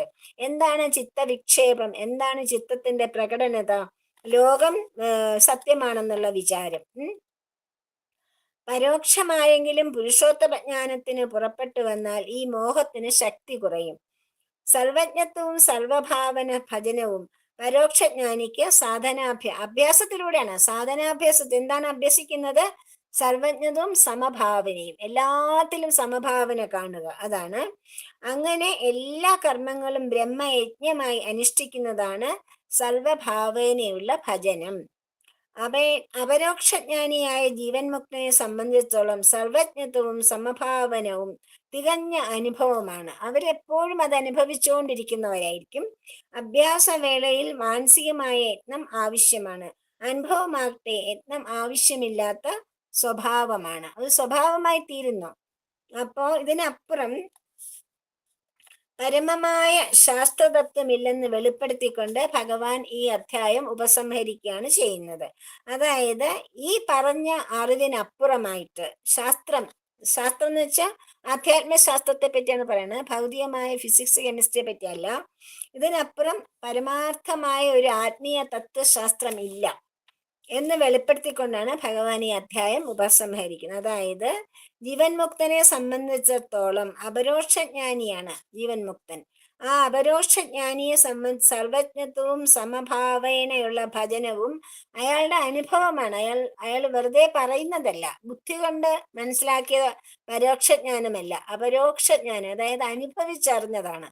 അനുഭവിച്ചറിഞ്ഞത് കൊണ്ട് തന്നെ അനുഭവിച്ചറിയുന്നതിന് ആദ്യമൊക്കെ മാനസികമായ യജ്ഞം നല്ലപോലെ ആവശ്യമുണ്ട്, നല്ല സാധനങ്ങൾ ആവശ്യമുണ്ട്. അതൊക്കെ ചെയ്തു കഴിഞ്ഞ് ആ ഒരു ലെവലിൽ എത്തിക്കഴിഞ്ഞാൽ, ആ സ്റ്റേജിൽ എത്തിക്കഴിഞ്ഞാൽ പിന്നെ അനുഭവമായി. അനുഭവം വന്നു കഴിഞ്ഞാൽ പിന്നെ ഒരു യത്നവും ആവശ്യമില്ല, സ്വന്തം അനുഭവം മാത്രം മതി. അതുകൊണ്ട് പിന്നെ ആരോടും ഒന്നും ചോദിക്കേണ്ട, ആരോടും ഒന്നും പറയണ്ട, ഒരു പ്രാക്ടീസും ചെയ്യണ്ട. അനുഭവമാണ് നമ്മുടെ അനുഭവം വന്നു കഴിഞ്ഞാൽ. അതാണ് ഭഗവാൻ പറഞ്ഞു. അപ്പം ഭഗവാൻ അതിനെ ഉപസംഹരിക്കുകയാണ്. ഇതേ ഗുഹ്യതമം ശാസ്ത്രം ഇതമുക്തം മയാനഘ ഏതദ് ബുദ്ധ്വാ ബുദ്ധിമാൻ സ്യാത് കൃതകൃത്യശ്ച ഭാരത. ഇതേ ഗുഹ്യതമം, അനഘ എന്ന് വിളിക്കുകയാണ്. അനഘ എന്ന് വെച്ചാൽ എന്താണ്? ശുദ്ധബുദ്ധിയായ അർജുനൻ. ശുദ്ധബുദ്ധിയായ അർജുന, ഇത് ഉക്തം ഇതം, ഇപ്രകാരം ഞാൻ വിസ്തരിച്ച് പറഞ്ഞു തന്നല്ലോ, ഇപ്രകാരം എന്നാൽ വിസ്തരിച്ച് പറയപ്പെട്ട ഈ ഉത്തമ പുരുഷ സ്വരൂപം, ഗുഹ്യതമം ശാസ്ത്രം. ഈ ഉത്തമ പുരുഷ സ്വരൂപം എന്ന് പറയുന്നത് നിലനിൽപ്പിന്റെ പരീക്ഷിച്ച് അറിയപ്പെടാവുന്ന അനിഷേധ്യമായ സത്യമാണ്. ആർക്ക് വേണമെങ്കിലും ഇച്ഛയുണ്ടെങ്കിൽ അനുഭവത്തിലൂടെ, അതായത് അഭ്യാസത്തിലൂടെ അനുഭവിച്ച് അറിയാവുന്ന പരമമായ സത്യമാണ് ഈ ഉത്തമ പുരുഷ ജ്ഞാനം എന്ന് പറയുന്നത്. ആർക്ക് വേണമെങ്കിലും അതിനുവേണ്ടി ഇറങ്ങി പുറപ്പെട്ടാൽ, അതിനുവേണ്ടി നല്ലതായിട്ട് പ്രവർത്തിക്കുകയാണെങ്കിൽ ആർക്ക് വേണമെങ്കിലും അത് സ്വായത്തമാക്കാം. ഭഗവാൻ പറയാണ്, അർജുന ഏതത് ബുദ്ധ്വ, ഇത് അനുഭവിച്ചാൽ പിന്നെ ബുദ്ധിമാൻ സ്യാത്, ഏത് മനുഷ്യനും അതോടെ ബുദ്ധിമാനായി തീരും. കൃതകൃത്യ, ചെയ്തു കഴിഞ്ഞു എല്ലാം. നമ്മൾ കൃതകൃത്യത എപ്പോഴാണ് ഉണ്ടാവുന്നത്? നമ്മൾ ചെയ്യേണ്ടതെല്ലാം ചെയ്തു കഴിയുമ്പോൾ നമുക്ക് അതിയായ സംതൃപ്തി ഉണ്ടാവും, ഇല്ലേ? അതിനാണ് കൃതകൃത്യത എന്ന് പറയുന്നത്. നമ്മൾ ചെയ്യേണ്ടതൊക്കെ ചെയ്തു കഴിഞ്ഞ് എനിക്ക് ഒന്നും ചെയ്യാനില്ല, സ്വസ്ഥമായിട്ടിരുന്നാൽ മതി എന്നുള്ള നമ്മുടെ ആ ജീവിതത്തിന്റെ ആ ഒരു ഘട്ടം, അതിനാണ് കൃതകൃത്യത എന്ന് പറയുന്നത്. അങ്ങനെ ഈ ഭഗവാനെ പറ്റി ഉത്തമ പുരുഷ ജ്ഞാനം വന്നു കഴിഞ്ഞാൽ അതുപോലെ തന്നെ ചെയ്യേണ്ടത് ചെയ്തു കഴിഞ്ഞു, അറിയേണ്ടത് അറിഞ്ഞു കഴിഞ്ഞു എന്നുള്ള കൃതകൃത്യ ഭാവം നമുക്കുണ്ടാവും. അപ്പം ഭഗവാൻ പറയാണ്, ശുദ്ധബുദ്ധിയായ അല്ലയോ അർജുന, ഇപ്രകാരം എന്നാൽ വിവരിക്കപ്പെട്ട ഉത്തമ പുരുഷ സ്വരൂപം നിലനിൽപ്പിന്റെ പരീക്ഷിച്ച് ഉറപ്പിക്കപ്പെടാവുന്ന അനിഷേധ്യമായ സത്യമാണ്. ആർക്ക് വേണമെങ്കിലും ഇത് പരീക്ഷിച്ച് അനുഭവിച്ച് അറിയാവുന്ന സത്യമാണ്. അതുകൊണ്ടല്ലേ ഈ ലോകത്ത് ഒരുപാട് ജ്ഞാനികൾ ഉണ്ടായത്, ഒരുപാട് പേര് ഇപ്പോഴും അന്വേഷിച്ചുകൊണ്ടിരിക്കുന്നത്. ഭഗവാൻ തന്നെയാണ് പറയുന്നത്, ഇത് അന്വേഷിച്ചറിഞ്ഞ് കണ്ടുപിടിക്കാവുന്ന വസ്തുതയാണ്. അർജുന, ഇത് അറിഞ്ഞനുഭവിച്ച ഏത് മനുഷ്യനും അതുപോലെ ബുദ്ധിമാനായി തീരും. ചെയ്യേണ്ടത് ചെയ്തു കഴിഞ്ഞു എന്ന കൃതകൃത്യമായ അനുഭവം അങ്ങേർക്ക് ഉണ്ടാവും. ബുദ്ധിമാനും കൃതകൃത്യനും. മനുഷ്യന് ഈശ്വരൻ നൽകിയ പ്രത്യേകമായ ഒരു അനുഗ്രഹമാണ് ബുദ്ധി. സത്യത്തെ സത്യമായി അറിയുമ്പോൾ മാത്രമേ ഈ ബുദ്ധി സാഫല്യം അറിയും. നമുക്ക് കുബുദ്ധി പറയാം, സുബുദ്ധി എന്ന് പറയാം, അല്ലേ? കുബുദ്ധി, നമുക്ക് ഭഗവാൻ എല്ലാവർക്കും ബുദ്ധി തന്നിട്ടുണ്ട്. അത് നമ്മൾ ഏത് രീതിയിലാണോ പ്രയോഗിക്കുന്നത് അതനുസരിച്ച് അത് കുബുദ്ധിയായി മാറും, സുബുദ്ധിയായി മാറും. അപ്പോ ഭഗവാൻ എന്തിനാണ് ഈ ബുദ്ധി നമുക്ക് തന്നത്? ഭഗവാനെ അറിയുന്നതിന് വേണ്ടി. അപ്പൊ നമ്മൾ ഈ ബുദ്ധി എപ്പോഴാണ് ഈ പ്രത്യേക അനുഗ്രഹമായിട്ട് ഭഗവാൻ തന്ന ഈ ബുദ്ധി നമ്മള് സാഫല്യമാകുന്നത് എപ്പോഴാണ്? അത് സഫലമായി തീരുന്നത് ഭഗവാനെ അറിയുവാനായിട്ട്, സത്യത്തെ അറിയുവാനായിട്ട് ആ ബുദ്ധി ഉപയോഗിക്കുമ്പോൾ മാത്രമാണെന്നാണ് ഭഗവാൻ പറയുന്നത്. അസത്യത്തെ സത്യമായി ഭ്രമിക്കുന്നിടത്തോളം ബുദ്ധി ലഭിച്ചതിന്റെ ഭ്രമം പ്രയോജനം ഉണ്ടാകും. അസത്യം എന്ന് വെച്ചാൽ ഈ ലോകം അസത്യമാണ്, അത് സത്യമാണെന്ന് ഭാവിച്ച് നമ്മൾ ജീവിക്കുന്നിടത്തോളം കാലം ഈ ബുദ്ധി ലഭിച്ചതിന്റെ പ്രയോജനം നമുക്ക് ഇല്ലാതെ പോവുകയാണ്. അതുകൊണ്ട് സത്യം അറിയുന്ന ആൾ മാത്രമാണ് ബുദ്ധി. എന്താണ് സത്യം? ഈ പ്രപഞ്ചം ജഗത് മിഥ്യ, ബ്രഹ്മം സർവം ബ്രഹ്മമയം, ജഗത് മിഥ്യ, ഭഗവാൻ മാത്രമേ ഉള്ളൂ, ഈ ഉത്തമ പുരുഷൻ മാത്രമേ ഉള്ളൂ, അക്ഷരപുരുഷൻ ശരപുരുഷനും എല്ലാം താൽക്കാലികമാണ് എന്നുള്ള അറിവ്. ശരപുരുഷൻ ബിംബ പ്രതിബിംബങ്ങളിൽ പെട്ടുപോയി, ഘടാകാശം അല്ലെങ്കിൽ മഹാകാശം, ഇങ്ങനെയൊക്കെ സാധനയിലൂടെ മനസ്സിലാക്കുന്ന ഒരാൾ, അയാൾ മാത്രമേ ബുദ്ധി ശരിയായിട്ട് ഉപയോഗിച്ചു എന്ന് പറയാൻ പറ്റുകയുള്ളൂ. അയാളെ മാത്രമാണ് ബുദ്ധിമാൻ എന്ന് വിളിക്കാവുന്നത്. പരമാത്മാവായ ഉത്തമ പുരുഷനെ കവിഞ്ഞ് ഒരു സത്യവും അറിയാനില്ല. ഉത്തമ പുരുഷനെ അറിയുന്നത് ആരോ അയാളാണ് ബുദ്ധിമാൻ. മനുഷ്യ ജീവിതം കൊണ്ട് അവശ്യം നേടേണ്ടത് ഒരേ ഒരു ലക്ഷ്യം, മനുഷ്യ ജീവിതം കൊണ്ട് നമ്മൾ നേടേണ്ട ലക്ഷ്യം, ഭഗവാൻ ഈ ബുദ്ധി നമുക്ക് തന്നതുകൊണ്ട് നമ്മൾ നേടേണ്ട ലക്ഷ്യം ഇതാണ്. ഈ ബുദ്ധിമാനാവണം, ഭഗവാനെ അറിയണം, ഉത്തമ പുരുഷനെ അറിയണം. ഇത് നേടിയാൽ പിന്നെ നമുക്ക് ഒന്നും നേടാൻ അവശേഷിക്കുന്നില്ല, പിന്നെ ഒന്നും ആവശ്യമില്ല, എല്ലാം കിട്ടിക്കഴിഞ്ഞു. മനസ്സിലായില്ലേ? നേടാനൊന്നുമില്ലെന്ന് അനുഭവിക്കുന്ന ആൾ, ഇനി ഒന്നും നേടാനില്ല, പരമസംതൃപ്തനായി കഴിഞ്ഞ ഒരാൾക്ക് ചെയ്യേണ്ടതൊക്കെ ചെയ്തു, ഇനി ഒന്നും ചെയ്യാനില്ല എന്നുള്ള ഒരു കൃതാർത്ഥത ഉണ്ടാകുന്നു, കൃതകൃത്യത ഉണ്ടാകുന്നു. അനേക കാലമായി ആവർത്തിച്ച് പരീക്ഷിച്ച് ഉറപ്പിക്കപ്പെടുന്നതാണ് പുരുഷോത്തമ സത്യം. ഇനിയും ആർക്കും പരീക്ഷിച്ച് നോക്കി അറിഞ്ഞ് അനുഭവിക്കാനും പറ്റും. ഇത് ഒരുപാട് പേര് അനുഭവിച്ചറിഞ്ഞു കഴിഞ്ഞു, ഇനി ആർക്ക് വേണമെങ്കിലും അനുഭവിച്ചറിയാനും പറ്റും. അങ്ങനെയാണ് ഈ പുരുഷോത്തമ സത്യം കിടക്കുന്നത്. സത്യം എങ്ങനെ ശാസ്ത്രീയമായി തെളിഞ്ഞിട്ടുണ്ടെങ്കിൽ അത് പരീക്ഷിച്ച് നോക്കാത്തവർ അധന്യരാണ്, ധന്യരല്ല എന്നാണ് ഭഗവാൻ പറയുന്നത്. അതായത് ശാസ്ത്രീയമായിട്ട് വെളിവാക്കപ്പെട്ട കാര്യമാണ് പരമാത്മാവിന്റെ സത്യം, ഉത്തമ പുരുഷ സത്യം എന്നുള്ളത്. എത്രയോ ജനങ്ങൾ വെളിവാക്കിയ കാര്യമാണ്, എത്രയോ ജ്ഞാനികൾ, എത്രയോ ബുദ്ധിമാന്മാർ, ഭഗവാന്റെ ഭാഷയിൽ ബുദ്ധിമാന്മാർ പറഞ്ഞ കാര്യമാണ്. പക്ഷെ അതിനു വേണ്ടി ശ്രമിക്കാതിരിക്കുന്ന ആൾക്കാരെ അധന്യർ, ധന്യരല്ലാത്തവർ എന്ന് പറയാനേ പറ്റൂ എന്നാണ് പറയുന്നത്. പരീക്ഷിച്ച് അനുഭവിച്ചറിയുന്നവരെല്ലാം ശോകവിമുക്തരായി കൃതകൃത്യ അനുഭവിച്ച് തൃപ്തി അടഞ്ഞിട്ടുമുണ്ട്. അതുകൊണ്ട് അർജുനനും ഈ സത്യം സാക്ഷാത്കരിച്ച് ജീവിതം ധന്യമാക്കണമെന്നാണ് ഭഗവാൻ താല്പര്യപ്പെടുന്നത്. പരീക്ഷിച്ച് ഉറപ്പിച്ചിട്ടുള്ള പരമതത്വം കാട്ടിത്തരുന്നതാണ് ഗുഹ്യതമമായ ശാസ്ത്രം. അതായത് നമ്മുടെ സാധാരണ ഭൗതിക സയൻസിൽ പോലും, നമ്മുടെ സയൻസിൽ പോലും, ശാസ്ത്രത്തിൽ പോലും പരീക്ഷിച്ചറിഞ്ഞ കാര്യങ്ങളെ പറ്റി നമുക്ക് വീണ്ടും പരീക്ഷിച്ചറിയാൻ വല്ല പ്രയാസമുണ്ടോ? എത്രയോ പേര് ഫോളോ ചെയ്ത് കഴിഞ്ഞ പാത്താണിത്. അപ്പൊ അത് അനുഭവിച്ച് നമ്മൾ തന്നെ ശ്രമിക്കണം, വേറൊരാൾ ശ്രമിച്ചാൽ പറ്റില്ല. നമ്മൾ തന്നെ പരീക്ഷിച്ച് ഉറപ്പിച്ച് പരമതത്വം കാട്ടിത്തരുന്നതാണ് ഗുഹ്യതമമായ ശാസ്ത്രം. ഗുഹ്യം എന്ന് വെച്ചാൽ വളരെ രഹസ്യമായ ശാസ്ത്രം. രഹസ്യമായ ശാസ്ത്രം എന്താണ്? സത്യം സാക്ഷാത്കരിച്ച് പരീക്ഷിച്ച് ഉറപ്പിച്ച് പരമാത്മതത്വം. അതാണ് ഗീത. അത്തരത്തിലുള്ള ഒരു ശാസ്ത്രമാണ്. ഭഗവത്ഗീത എന്ന് പറയുന്നത് ഇതുപോലെ വളരെ ഗുഹ്യതമമായ ഒരു ശാസ്ത്രമാണ്. ആർക്ക് വേണമെങ്കിലും നന്നായിട്ട് പഠിച്ച് ബുദ്ധിമാനായി ഭഗവാൻ ഇതിനുള്ളിൽ നിറഞ്ഞു നിൽക്കുന്നത് അനുഭവിച്ചറിയാം. ആർക്ക് വേണമെങ്കിലും അത് അനുഭവിച്ചറിയാൻ പ്രാപ്തി നേടാത്തവരൊക്കെ അധന്യരാണെന്നാണ് ഭഗവാൻ പറയുന്നത്. അപ്പം ഭഗവത്ഗീത വെറും ഒരു പുസ്തകമല്ല, അത് ഗുഹ്യതമം, പരമരഹസ്യമായ ഒരു ശാസ്ത്രരഹസ്യം നൽകുന്ന ഒരു പരമശ്രേഷ്ഠമായ കൃതിയാണ്, ശാസ്ത്രം തന്നെയാണ് എന്ന് ഭഗവാൻ പറയുന്നു. ഈ അധ്യായത്തിന്റെ അർത്ഥസംക്ഷേപമാണ്. ഗുണഘടനയും ഗുണങ്ങളുടെ സമ്മിളിത രൂപമായ പ്രപഞ്ചത്തിൽ അതായത് നമ്മൾ ഇതിനു മുമ്പുള്ള ഇത് ഗുണത്രയ വിഭാഗ യോഗമായിരുന്നു ഭഗവാൻ പറഞ്ഞത്. 3 ഗുണങ്ങൾ എങ്ങനെയാണ് പ്രകൃതി സംഭവ, പ്രകൃതി എങ്ങനെയാണ് 3 ഗുണങ്ങളെ കൊണ്ട് ഈ പ്രപഞ്ചത്തെ സൃഷ്ടിച്ചത്, അതാണ് ഇതിനു മുമ്പുള്ള അധ്യായത്തിൽ ഭഗവാൻ പറഞ്ഞു തന്നത്. അപ്പം ഗുണാതീത സ്ഥിതിയാണ് ജീവിത ലക്ഷ്യമെന്ന് അവിടെ ഭഗവാൻ പറഞ്ഞു. ഗുണാതീതനാവണം, സത്വഗുണം പോലും പാടില്ല. എല്ലാ ഗുണങ്ങൾക്കും അതീതനായ ഒരു സ്ഥിതി പ്രാപിക്കുമ്പോഴാണ് നമ്മൾ ബുദ്ധിമാൻ അല്ലെങ്കിൽ ജ്ഞാനി എന്നറിയപ്പെടുന്നത്. ഇവിടെ ഭഗവാൻ എന്താ പറയുന്നത്? ബ്രഹ്മത്തെ നാരായ വേരിൽ പൊടിച്ചു പന്തലിച്ചു നിൽക്കുന്ന ഒരു ആൽവൃക്ഷം പോലെയാണ് നാനാ ലോകങ്ങൾ ഉൾപ്പെട്ട പ്രപഞ്ചമെന്ന് തുടങ്ങിയാണ് ഇവിടെ ആദ്യത്തെ തുടക്കം തന്നെ അങ്ങനെയാണ്. ഊർധമൂല മതം ശാഖം, ഊർധമൂല മതശാഖം, തലതിരിഞ്ഞ ഒരു വൃക്ഷമായിട്ടാണ്. ഈ വൃക്ഷത്തിന് വേര് മുകളിലും ശാഖ അടിയിലുമാണ്. പുറമേ നിന്ന് നോക്കുന്ന ആൾക്ക് പൂർണ്ണരൂപത്തിൽ അതിനെ കാണാൻ പറ്റുകയില്ല. അകത്ത് കയറണം. പുറത്തുനിന്ന് നോക്കിയാൽ അതിന്റെ ഒരു ഭാഗം മാത്രമേ കാണാൻ പറ്റൂ. അകത്തേക്ക് നൂർന്ന് കയറി കഴിഞ്ഞാൽ എല്ലാ ഭാഗവും കാണാൻ പറ്റും.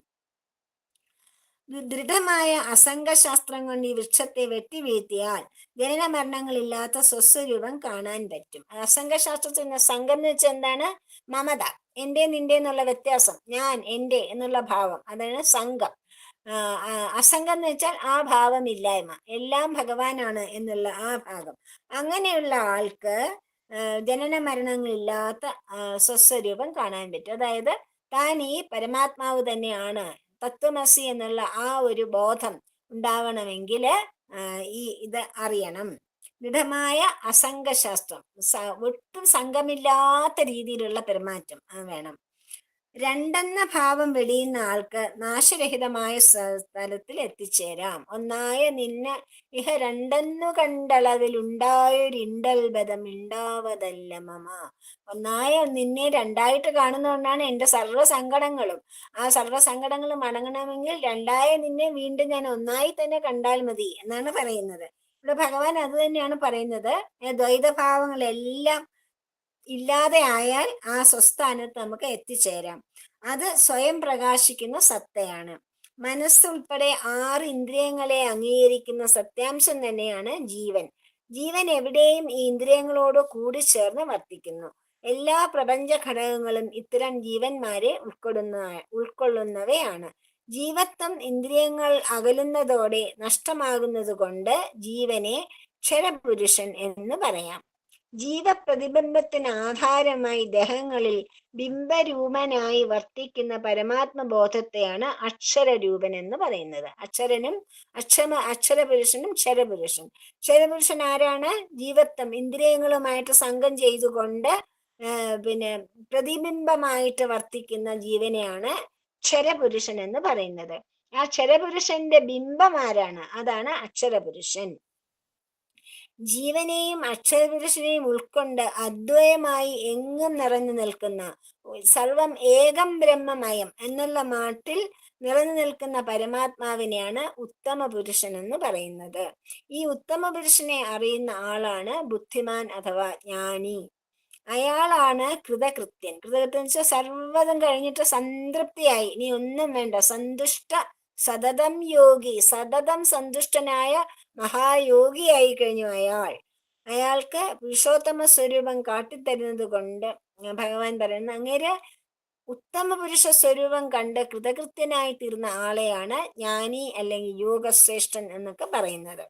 ഇങ്ങനെ പുരുഷോത്തമനെ പറ്റി, ഉത്തമ പുരുഷനെ പറ്റി വർണ്ണിക്കുന്ന ഒരു അധ്യായമായതുകൊണ്ടാണ് ഈ അധ്യായത്തിന് ഭഗവാൻ പുരുഷോത്തമ യോഗം എന്ന് പേര് നൽകിയത്. ഇത് ശ്രീമദ് ഭഗവത്ഗീതാസു ഉപനിഷത്സു ബ്രഹ്മവിദ്യായാം യോഗശാസ്ത്രേ ശ്രീകൃഷ്ണാർജുന സംവാദേ പുരുഷോത്തമയോഗോ നാമ പഞ്ചദശോऽധ്യായഃ. ഹരി ഓം. സർവത്ര ഗോവിന്ദ നാമ സങ്കീർത്തനം. ഗോവിന്ദ ഗോവിന്ദ. യാതൊന്നു കാൺമതതു നാരായണ പ്രതിമ, യാതൊന്നു കേൾപ്പതതു നാരായണ സ്തുതികൾ, യാതൊന്നു ചെയ്വതതു നാരായണാർച്ചനകൾ, യാതൊന്നതൊക്കെ ഹരിനാരായണായ നമ. ഹരേ രാമ രാമ രാമ ഹരേ ഹരേ, ഹരേ കൃഷ്ണ കൃഷ്ണ കൃഷ്ണ ഹരേ ഹരേ. സർവത്ര ഗോവിന്ദ നാമ സങ്കീർത്തനം. ഗോവിന്ദ ഗോവിന്ദ. സ്വസ്തി പ്രജാഭ്യ പരിപാലയന്താം ജ്ഞാനേന മാർഗേണ മഹീമഹീഷാം. ഗോബ്രാഹ്മണേഭ്യ ശുഭമസ്തു നിത്യം.